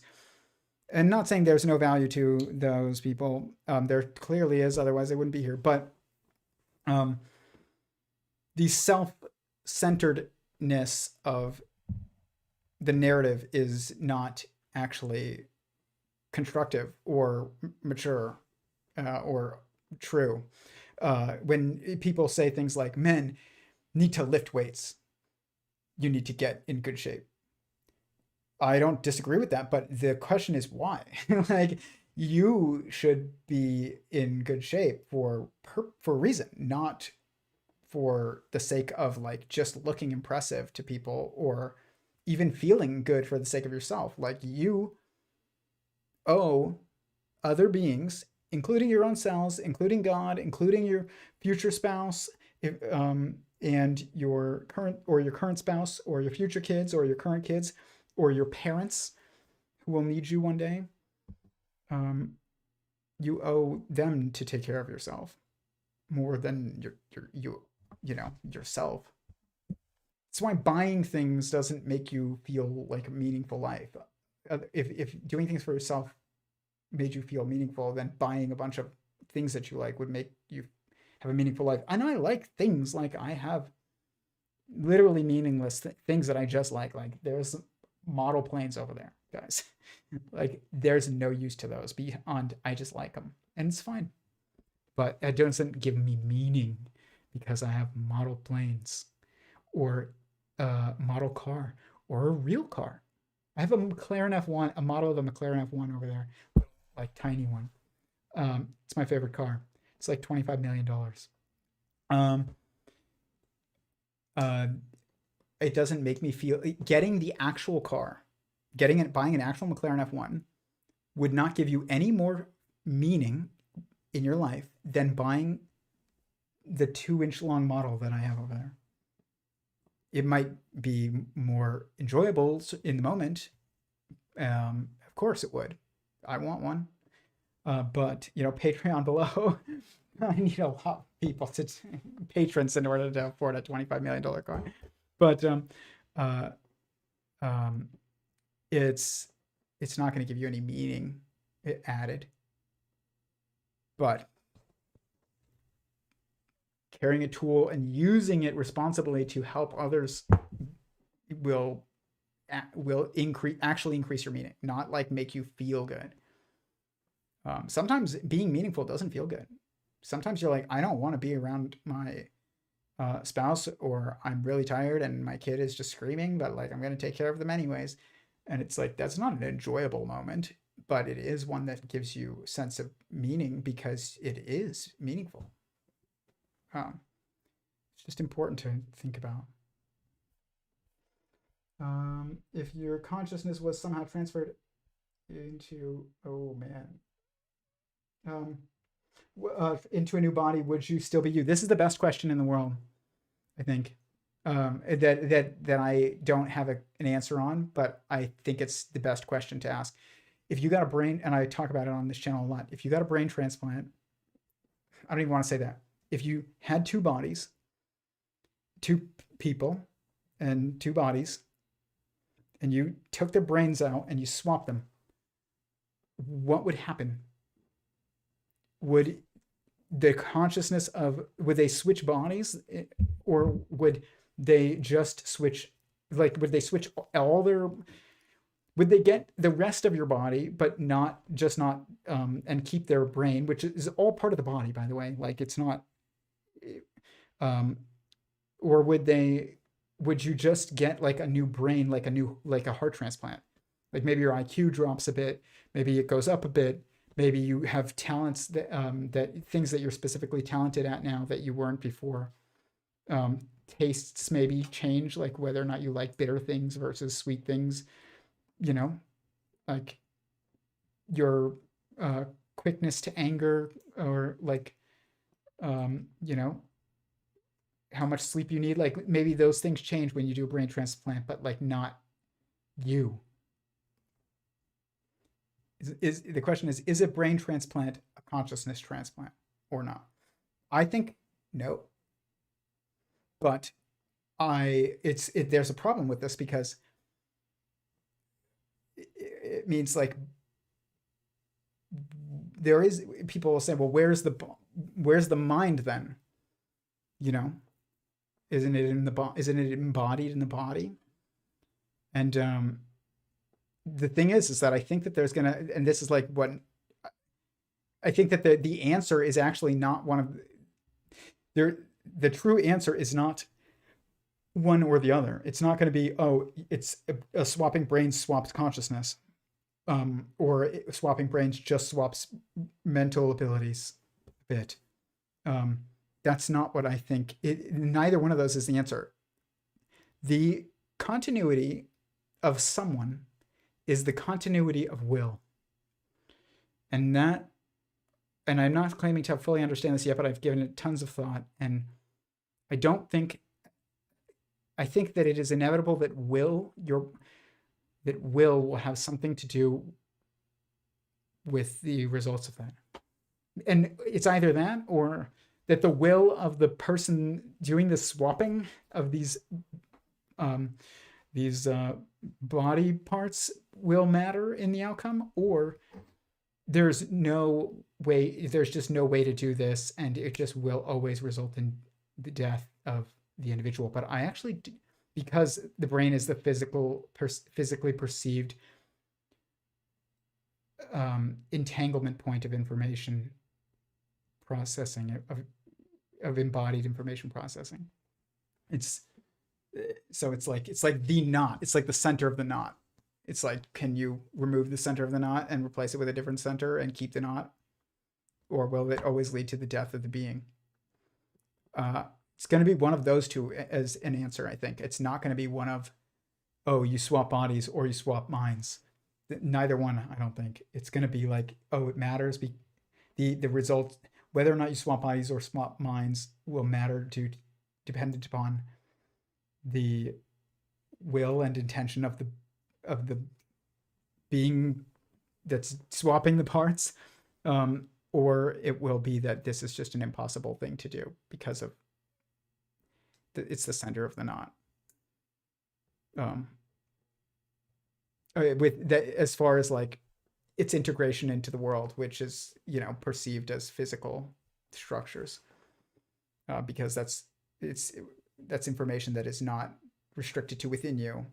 It's information that can be observed and interacted with, and is constraining of, and must be navigated by other beings as well. Like your brain is not just in you. Like your brain, as soon as you perceive a brain, or somebody perceives your brain, or you perceive your brain, it's not just within you anymore. That structure is it's been concretized into the collective mindset. I think it's one of those is going to be the actual like result. It's a fascinating question though. Bacteria do in fact assemble. You wouldn't get sick from a single cell of bacteria. That's not what I mean by assemble. I don't mean replicate when I say assemble. I mean assemble into a singular sentient being. I don't mean multiply and work. I don't even mean multiply and work together. I mean multiply and entangle into a structure that is defined and controlled by a single sentient being as its head. You are the entangled. All your cells are entangled in you. Bacteria that multiplies in your body is not entangled with anyone intrinsically. Like it's just a bunch of bacteria multiplying, and sometimes maybe they'll work together, maybe they don't, but it doesn't matter. They're not a single sentient being. That's what I mean by an assembly, a fundamental assembly versus a non-fundamental assembly, or a pseudo singularity, which is non-fundamental, which would be like a corporation, which appears to be this like structure that has like a unified goal, but it's not actually. It's what Eric Weinstein calls the disk. Not the disk, the ego, the embedded growth obligation. It's the sum of the embedded growth obligation of every single being that's working together. The goal of Coca-Cola is not actually to make as much the best Coca-Cola as possible. That was the goal, or the best beverage as you can make, like as can be made. Like that's not the goal of Coca-Cola. There is no goal to Coca-Cola. There was a goal that the creator of Coca-Cola had, but he died and the company persisted, and there's no more goal anymore, except there's the summation of all these individual goals. People don't want to be fired. They want to keep their job. They want to get a raise. They want to, maximize shareholder value so that they don't get voted out as a CEO. Like I don't know, that whatever it is, like it's all these goals working, not even with each other, but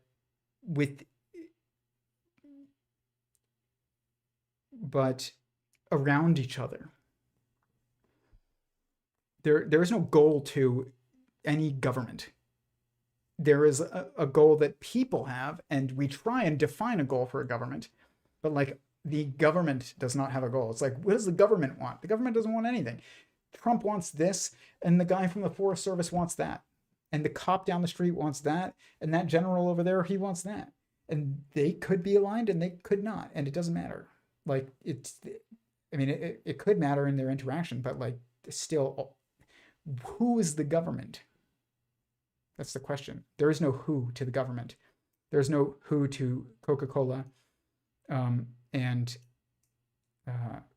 There's no who to even a plant, most plants, or planaria. It just appears that way because it's mutually beneficial to like use the same system of, that's unified by like funds.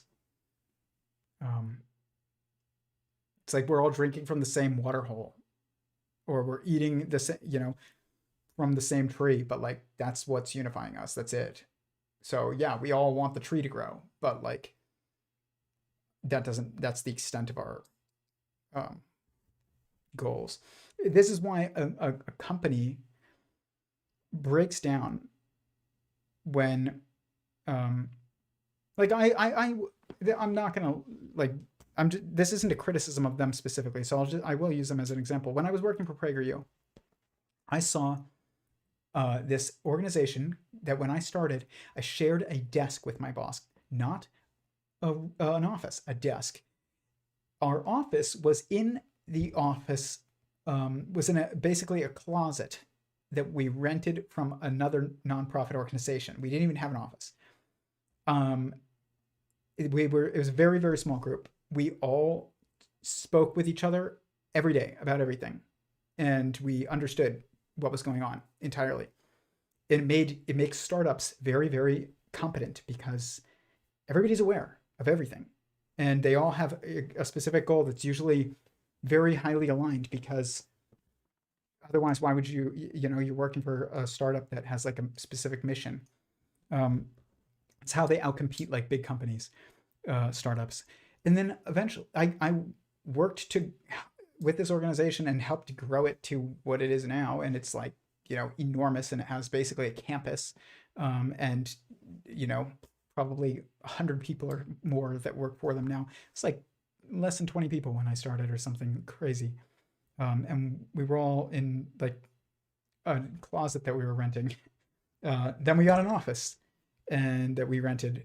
And then now they have multiple offices in an entire building, and nobody communicates anymore.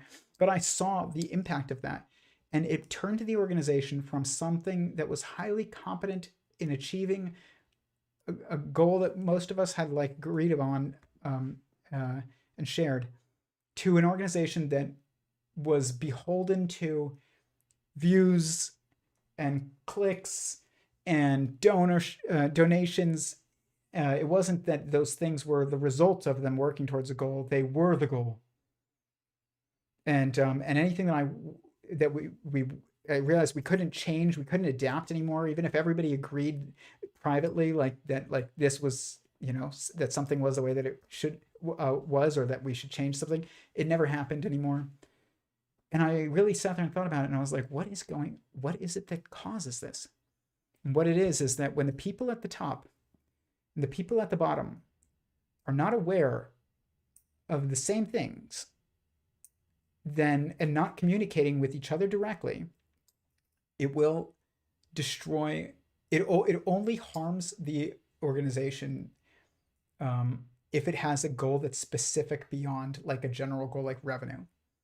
If your goal is to make as much money as possible, then yeah, you want to scale and outsource, and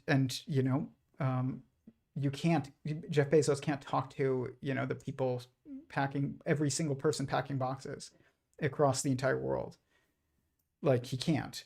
But the goal is to maximize the money that it's making, and that's the goal. But if your goal is something specific, like I want to, we're a nonprofit, we want to get this law changed. It's like the donations come as a result of that. They're not the goal. The views come as a result of that. And if it's a small group, you're talking, the CEO is talking to the lowest member in the employee in the hierarchy every day. Like, you're going to be way more dynamic and able to make changes, and you're going to make changes towards this specific goal. But eventually everything that grows past a certain point,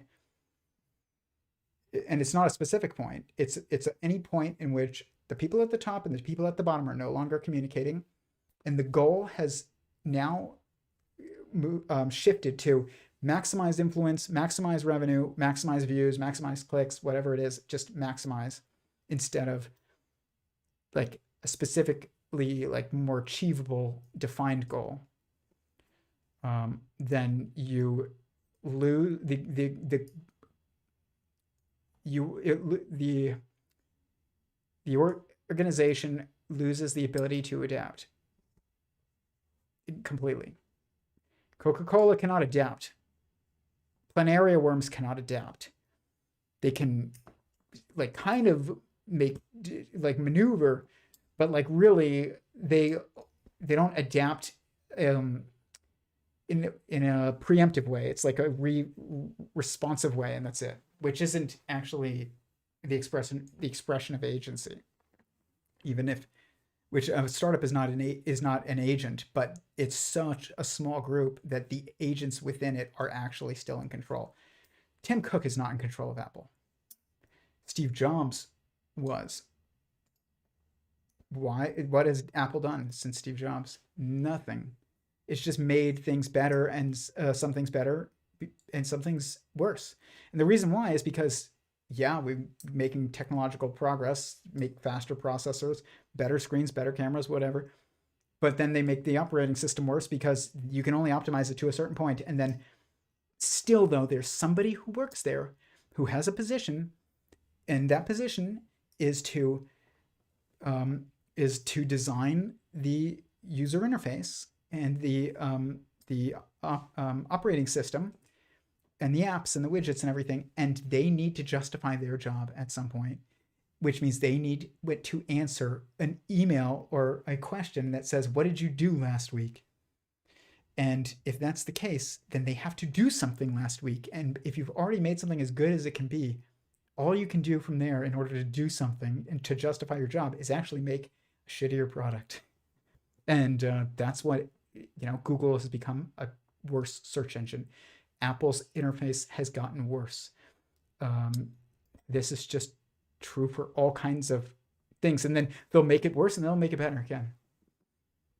And it's funny, like there's the most famous handgun in the world is probably right now is a Glock. And a Glock has not changed in any significant way since the first Glock. And there's now like 5 generations. They don't change as quickly as like iPhones. They change like once every 10 years. There's a new generation, not once every year. There's a new generation, or once every 6 months. And so it was so basically like exactly what it needed to be the first time, that all they did when they with the second with like successive generations is eventually they added in finger grooves that fit some people but didn't fit others. And so then they removed the finger grooves again. Then they made the grip a little bit more aggressive. Then they made it a little less aggressive again. It's like somebody has to justify their job. So they're doing the same things that have been done in the past that aren't actually improvements for most people, but don't destroy it. And then they're just going to reverse it later. It's like if your job is to improve something that cannot really be improved any more than is currently allowable by outside circumstances, ergonomics and use case and laws or whatever, what are you going to do? I'll tell you exactly what you're going to do. You're going to change something, and then you're going to like make some stupid PowerPoint about how this is a good thing, or it might be a good thing, but we'll wait and see and we'll find out. But at least I did something. Or you're going to not do anything and you're going to lose your job because there's no need for you.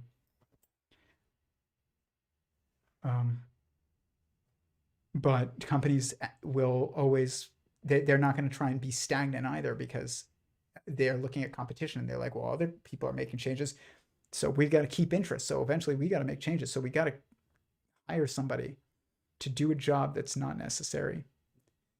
And this is academia. This is corporations. This is government. This is not startups. This is not mom and pop shops. This are local businesses. This is organizations that are mostly where their primary influence is not actually making the best product anymore, or having the best service anymore. It's like maintaining customer, attention. It's like, good luck doing that. Never making any changes. It's just fascinating stuff. You seem to think that the only way to create a new spirit is to conceive a new human. That's not what I said.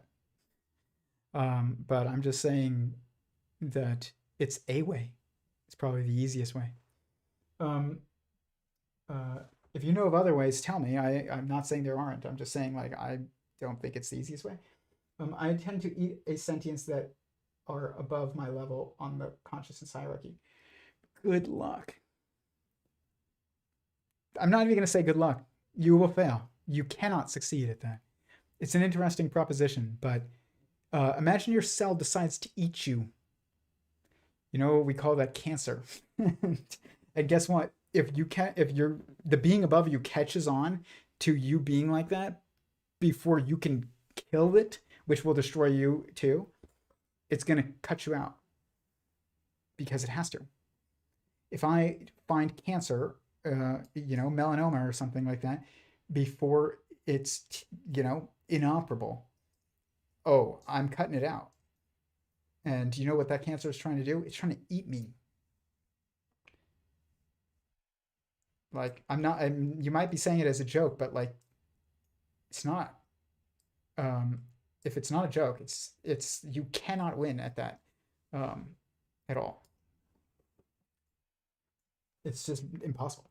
Also, having your parents live with you, then they take care of some of your burdens. Yeah, but you know how useful it would be to have my parents live with me and have them help me take care of my daughter? Be amazing. I could go on a date with my wife alone. I could go see a movie with my wife. Every date I go on, my daughter has been there, except one, since she's been born. And that was because my mother-in-law took care of our daughter for a few hours, because we were visiting. It's unclear what research will impact no one and what research will invent computers or something else so impactful it changes every day. of someone's lives. That's why it makes sense to fund a variety of pursuits. Yeah, it does. But you have to have a fundamental, like, you have to recognize and admit a fundamental assumption, your most fundamental assumption, which is the same for everyone, um, uh, who actually is thinking about it, or feeling about it is a better way of putting it, but both.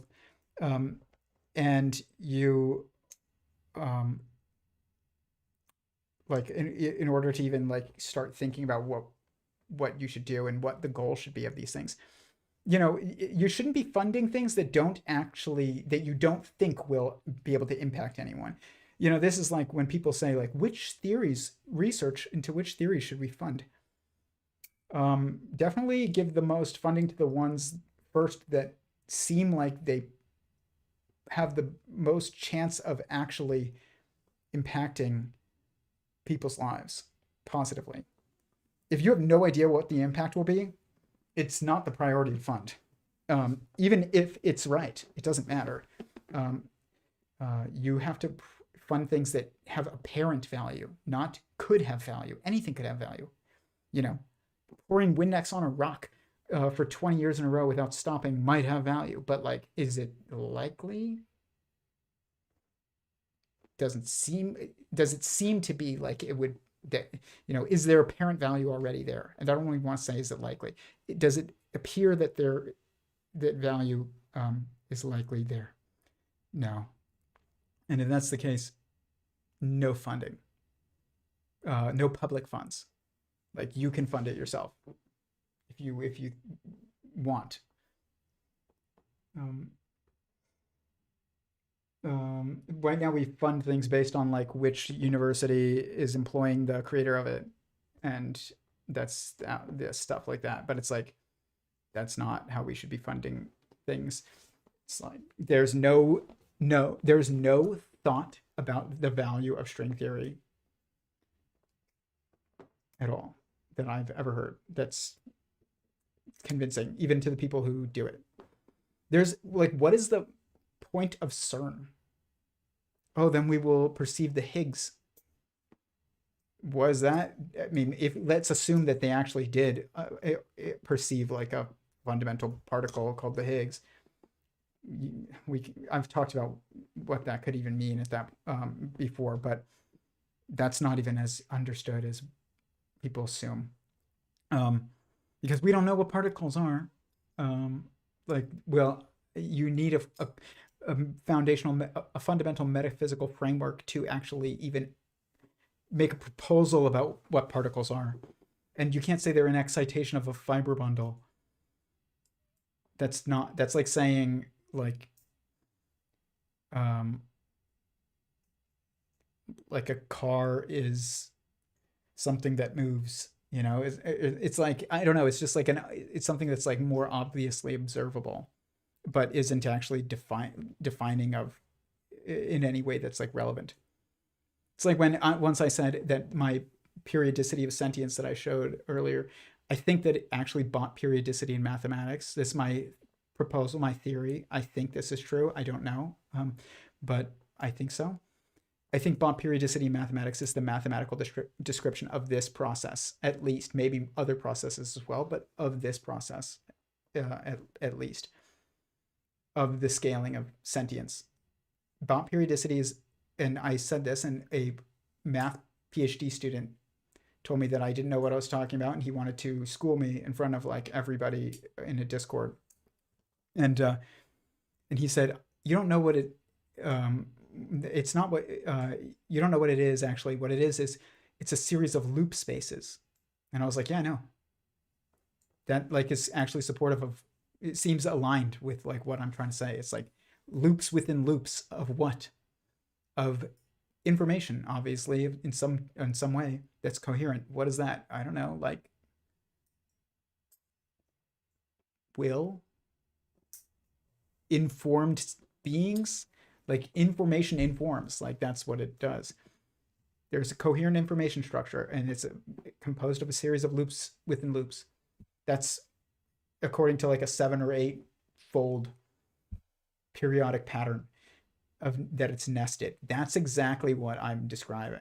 But I'm giving context to it and saying it's this series of sentient beings, or that math. I'm not saying that math is this. I'm saying that math describes this metaphysical or superphysical fundamental scaling pattern that is the cosmos. And they were like, no, it's a series of loop spaces. And I was like, yeah, it is. But that's a description of the description. It's not actually like telling me anything about what is that loops of what, where.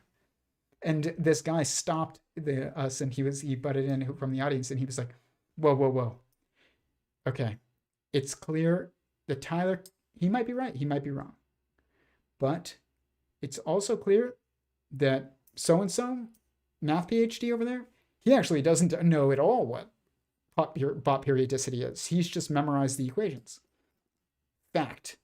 That guy understood exactly what was going on. I could be wrong. Not the point. The point is that guy's not even trying to understand what those loop spaces are. He's not even assuming that they are anything else other than a description, which is ridiculous because descriptions describe structures. Like that's what a description is. It's not, a description is not a description of a description. And that's it. That's not a description. A description describes something that exists, and can, be described, conceived of, observed sometimes. God is mathematics. Mathematics does not discriminate. God is, I had this idea when I was in college, and it was like my first inkling of a theophany, but it wasn't an actual theophany. It was like a fake theophany. And I just one day was like, God is math. No, God is not math. God is a sentient being. And if God is not a sentient being, and math that takes actions, and we can describe those actions via the language of mathematics, then there's no God. If God is math, there's no God. God is it's like saying king. It's like the king of kings, the highest king, and also like the great grandparent, like the first parent, the first king, the highest king, the first parent, and like, the ultimate judge, and that, and also like the mother of all. Even you can say that, like, that is a much more accurate description of God, even though gender is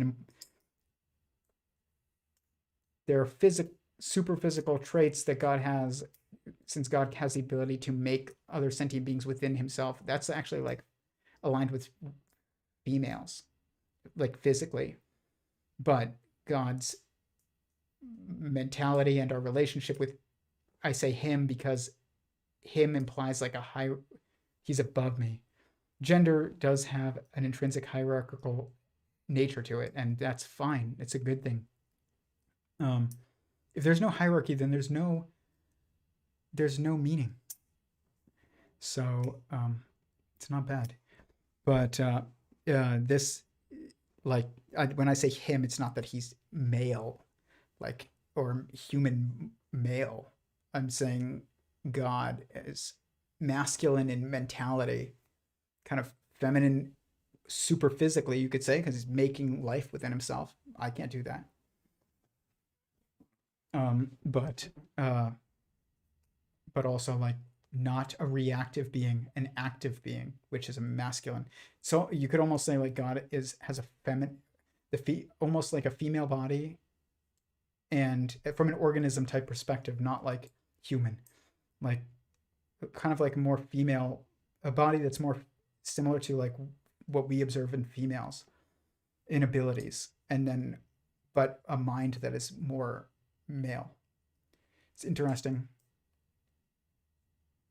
But that's not the point. The point is that God is above you in the hierarchy, so you say he. Um, all possibilities must exist because they are possible. No, not true. That's just not true.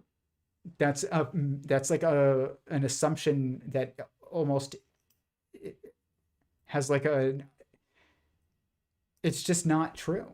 Um, what exists is what must exist. And like, because here's the thing, it's not that, maybe you're right, but it's anything that can exist may eventually exist, but there are endless things that can exist.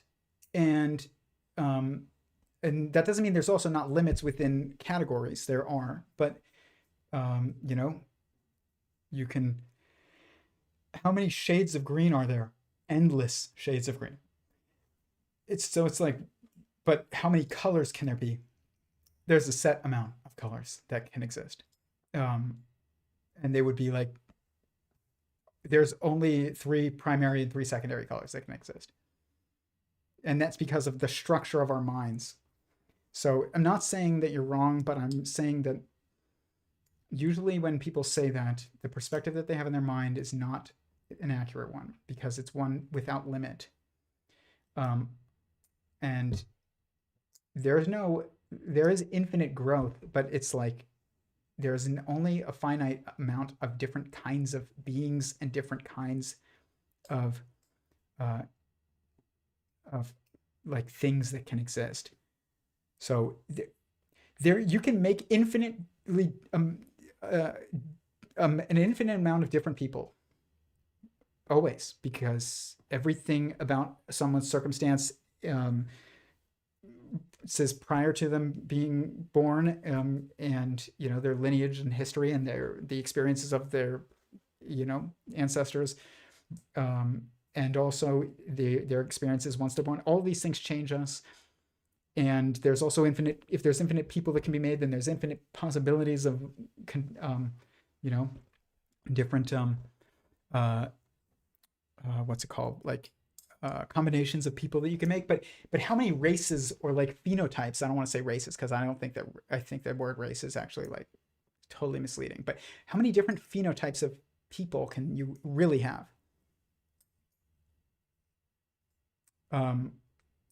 3 apparent base like level, but really only 2.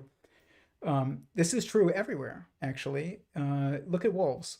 There's a bunch of different kinds of canines in the wild canines, and then there's even more that are captive canines in captivity, dogs, domesticated canines. Endless different kinds of dogs, right? Yes and no. There in the wild are 2 degrees of freedom always that are fundamental, which have to do with your relationship in a sentient structure. And when you look at the canines in the wild, there's really only 2 phenotypes. There's fox phenotype and social structure, and there's wolf phenotype and social structure. Wolves are bigger, they have larger packs, they live in groups of large packs. Then there's foxes, who are smaller, and they pair usually, and they pair bond with another individual. A maned wolf is actually a fox.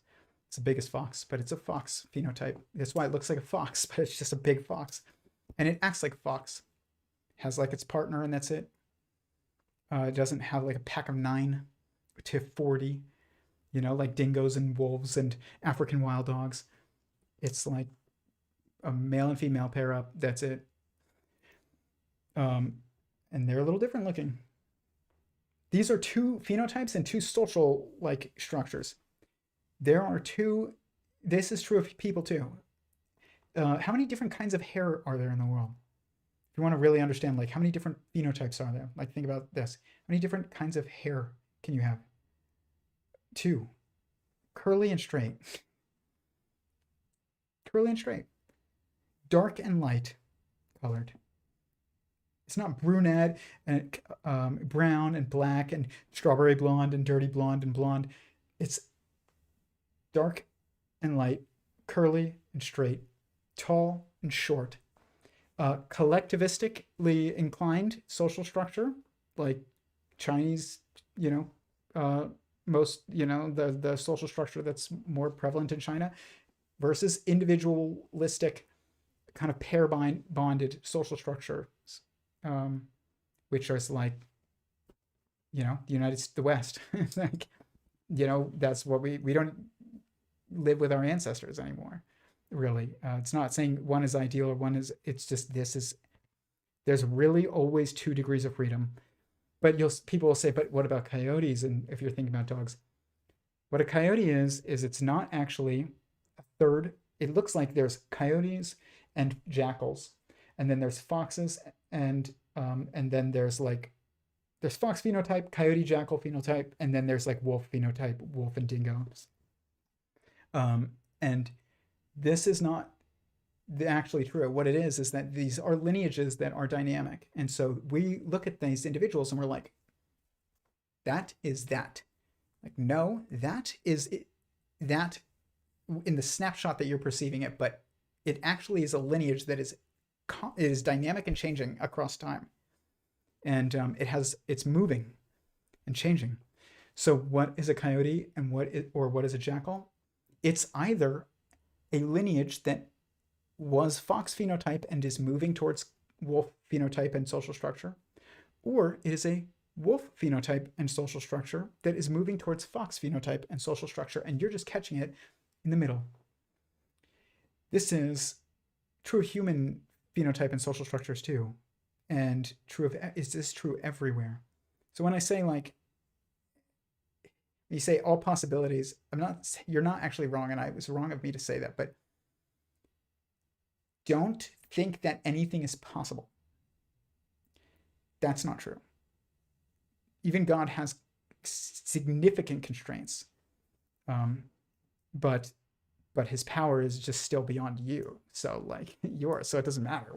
His constraints are relevant to him, not to you. So like he is his own constraint. You're not his constraint. So is he all powerful to you? Yeah, absolutely. But does that mean he can do anything? Like, no, but like the problem is the language and the phrase. Because there are some things that we can speak now within the paradigm of our false assumptions, that appear like they would be possibility, but actually are logically impossible. But the problem is in our language. So when you say, can God create, if he's all powerful, can he create a rock so heavy he can't lift it? This is not actually like taking the context of what God actually is into effect. Like everything and everyone, like you don't even know what rocks are. Like rocks are not, there's no weight to rocks to God. Like it's just, we perceive that, and it's all inside God. There's nothing inside of him that he can't manipulate necessarily. And but if he has a specific goal, that goal does constrain how he has to act in what he has to do in order to achieve it. What he can allow, what he can't allow. If he's all powerful, why can't he allow me to eat him? It's like, that's a bad question. It's ignoring, there's no context to that question, which means it's not a good one. I would definitely say that God discriminates. Math does too. Yes, it does, absolutely. I think I can remember my 5th birthday. I totally forget a bunch of birthdays after that. There will be a day and then a couple weeks where she knows enough to start learning hundreds of words at once. Yep, exactly. And asking questions. Imagine you learn how to ask a question for the first time. Oh my gosh, that's going to be amazing to see. Sometimes a single guy living alone.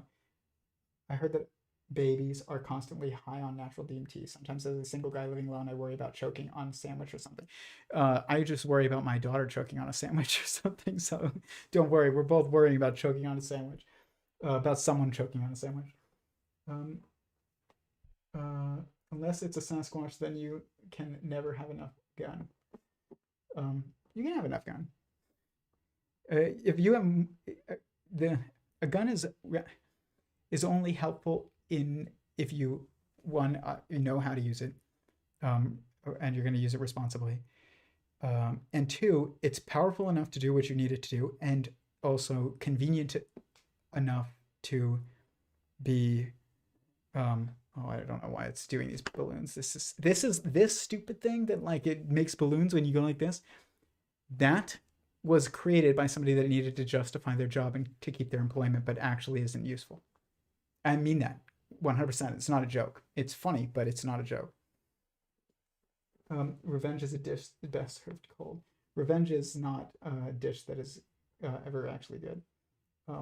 It's like candy. It can taste good in the moment, but you're gonna feel like crap afterwards.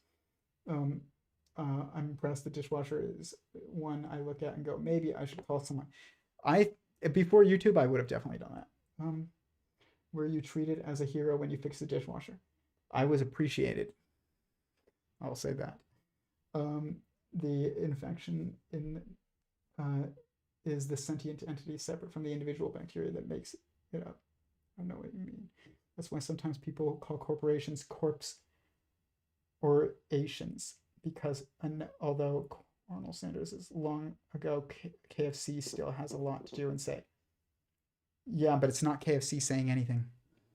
You know, the Air Force on their Instagram released this post that was like content removed or something due to, you know, this, directive by the president. And there was no content that was removed. That this thing, it's basically like somebody wants it to look, who runs their Instagram wants it to look like there was something there that you should have seen, but it's been blocked out now, which is really just a statement that this individual is making, and it doesn't represent the Air Force. It's not really relevant to the goals, to the purpose of the Air Force, which is the Air Force has no goals. We have goals for the Air Force, which is like protect us if, like, you know, somebody else's Air Force is gonna try and hurt us. That should be the goal, and it's not how it's usually used. Unfortunately, it's not how it's always used, but it's used for all kinds of things. It's used as a jobs program. It's used as a way of making statements, political statements. It's used to exercise the wills of, you know, people who are the heads of certain large corporations, and maximize their profit margins and things like that. I mean, it's used for all kinds of things, but it's intended. The intention that we had when we set up an Air Force is like, you know, defense, national defense. But the point is like that post on that Instagram, in the Air Force's Instagram, wasn't the will of the Air Force. It was like their social media girl was angry and trying to make a political statement, and her superior or enough of the people around her were like, yeah, do it. And she did it. Were you treated? What do you think when so-called haunted objects and the possibility of inanimate objects becoming animated, aware, and alive over a course of time? I don't believe that, but I will say this, you know, I'm somebody that picks their weapons and their tools as a martial artist, like that's very like just detail oriented. I very specific. Like I got a bow staff many years ago, and the first one I got, I ordered it in the mail. I just ordered this one. It would seem like a decent price, and it's the right length, and so I ordered it. I didn't think about like the material. It was the type of wood or anything, and it was awkward and unwieldy, and I don't know what happened to it, and it was also like bent. None of the things that you want. And as I got better martial artist, decade later, 15 years later, decided I wanted another bow staff.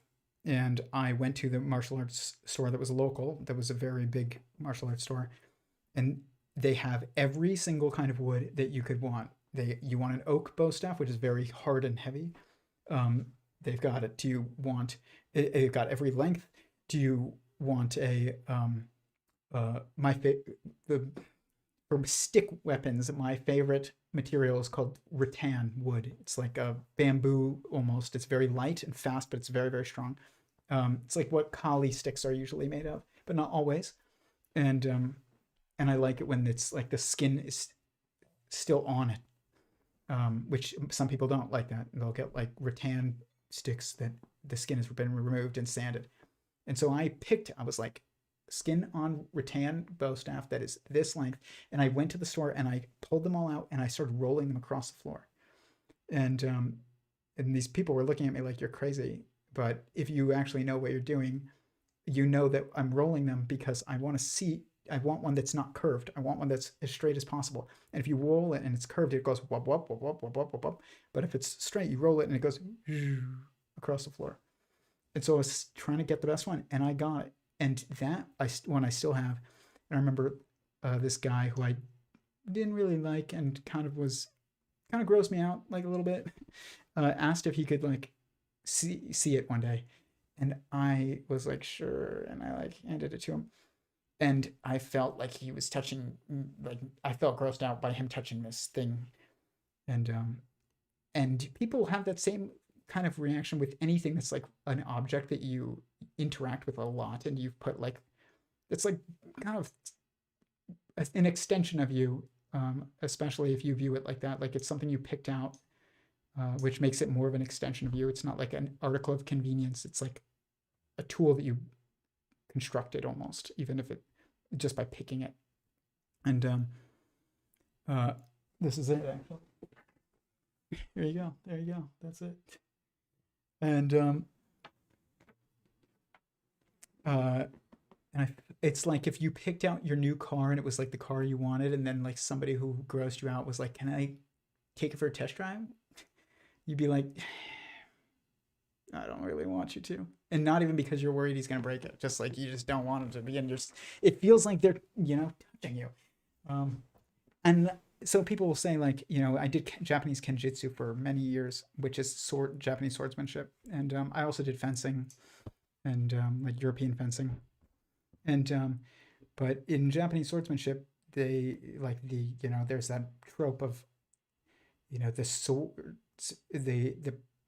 the soul of the martial artist is in his blade, and that I understand. If you really pick or craft a weapon or a tool that is meant to be that is specific to you and is an extension of you and you use a lot, and is important, then it's not that your soul is in it, but you feel like it is part of you, because it is. It's just not always attached to you, but it is actually part of you. Like you built it to be an extension of you. Like my rifles, well, I only have a single rifle, but like it's like that too. It's like not just a rifle I bought because it was on sale, and it was like it was an AR-15 and it was on sale. It's like, no, it was like picked very specifically, aesthetically, like ergonomically, mechanically. It's green. Everything I like is green. I carry this knife every day. It's $15 on Amazon. It's not a weapon. It's a tool for opening boxes and things like that. Don't use a knife as a self-defense tool. But my phone case is green. Like I'm very weird and autistic, guys. Okay, if you had to ask me what's your style, my style is green. That's my style. And but like when things are like this to you, they feel more of an extension of you because they are. If somebody gives you a car and you didn't even ask for it, and it's not really what you would have chosen, and it just doesn't feel the same as like if you picked the car you wanted, and it's the color that you wanted, it's the model that you wanted. It's going to feel much more connected to you. But it's not that it's your soul is in it. It's that it's part of you, not that you're part of it, in a way. If that makes some sense. That's why sometimes, like, if that guy had asked, "Can I see your bow staff?" Like, and it was the first one that I ordered in the mail that was like bent and not the right. I didn't. That was like too heavy, and I didn't. It was just awkward. And for me, given what I wanted to do with it, I would have been like, "Yeah, here you go." But that's not what it was. It was I put a lot of effort into it. I embarrassed myself in the store by rolling them across the floor. Um, what do you think of? So, what about those terrible South American dogs? They act and love like nothing else in the entire world. I don't know what you're talking about. Live like nothing else in the world. I think any species should be able to fill every gap in nature eventually, like whales are related to a giant wolf-like creature. What is a species? We have lost that definition. The definition was of a species a long ago is that it was an organism. It was the two individuals were different species if they could not interbreed and make fertile offspring. And that's not the definition anymore. And the reason for that is because people want to make new species and they need to justify their jobs at university. So they need to take anacondas, which are just, there's a bunch of, they used to be called subspecies of anacondas, and now they're called different species of anacondas. And now they take some that look even identical, and they're not even dividing them based on how they look anymore. And it's like this one has this gene in it, marker, and these population have this gene marker, and so we're going to call them different species. Somebody made a video that I saw online pretty recently, and they were like, they just discovered a new species of anaconda. No, they didn't. They took anacondas, they did some genetic like sequencing on them, and were like, these ones are a little different over here than those ones. So what makes you think that difference makes it a different species? I have blue eyes, some people don't. Sometimes that's dependent upon location. Like everybody in Norway is like blonde haired and blue eyed, and everybody in Japan is like dark haired and dark eyed. Are we different species? No. I think that our definition of species is stupid. Now there is no. It's because there is no definition. It just means like the definition is we call them different things. That's a self-referential different definition. It's like saying that periodicity is a series of loop spaces. It's like, no, you're just saying that the label is the description. No, there's a label of something, which is basically just a shorthand description. It should be. And then that is a description of something that actually exists beyond description. Like, it can be observed, not just described. And this is what species has become too.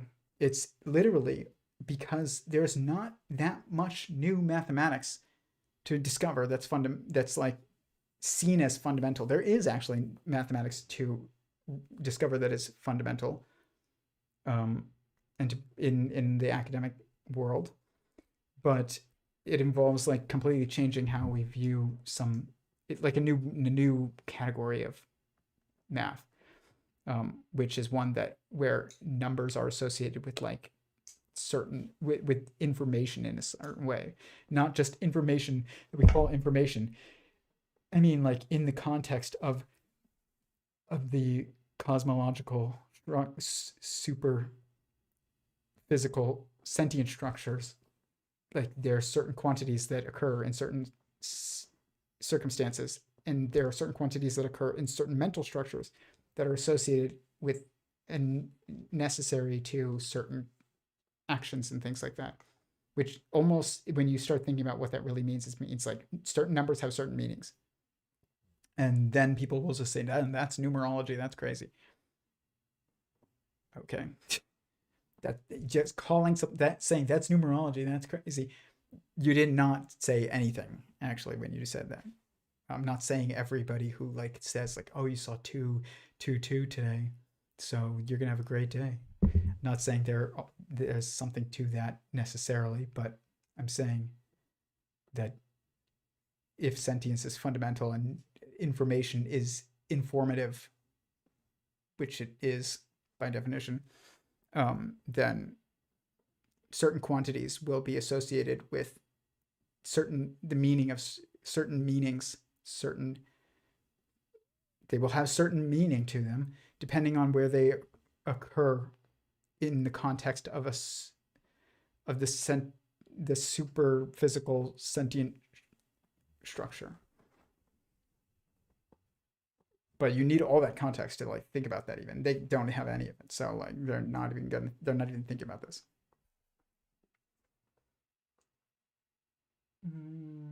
I think any species should be able to. Okay, what time is it? How long have we been going, guys? I'm like scared to look. Tell me. I'm gonna look. Okay, 4 hours. We're gonna go.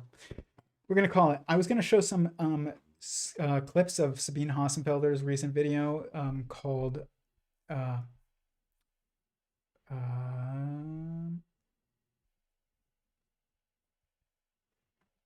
is it? Defund academia. Should we defund academia? I'm gonna save it for next time, but it was relevant to this, so I encourage you to go watch it. But I appreciate everybody who was here. It's late. I don't even want to look at the clock. Oh my god. And I appreciate everybody as always. You know, these will eventually start getting earlier when my daughter starts going to sleep earlier again.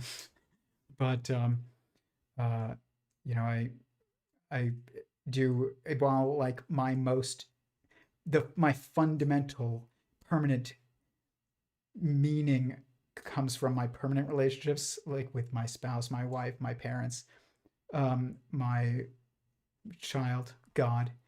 I still definitely appreciate everybody who is here and gives me their time. So thank you and peace.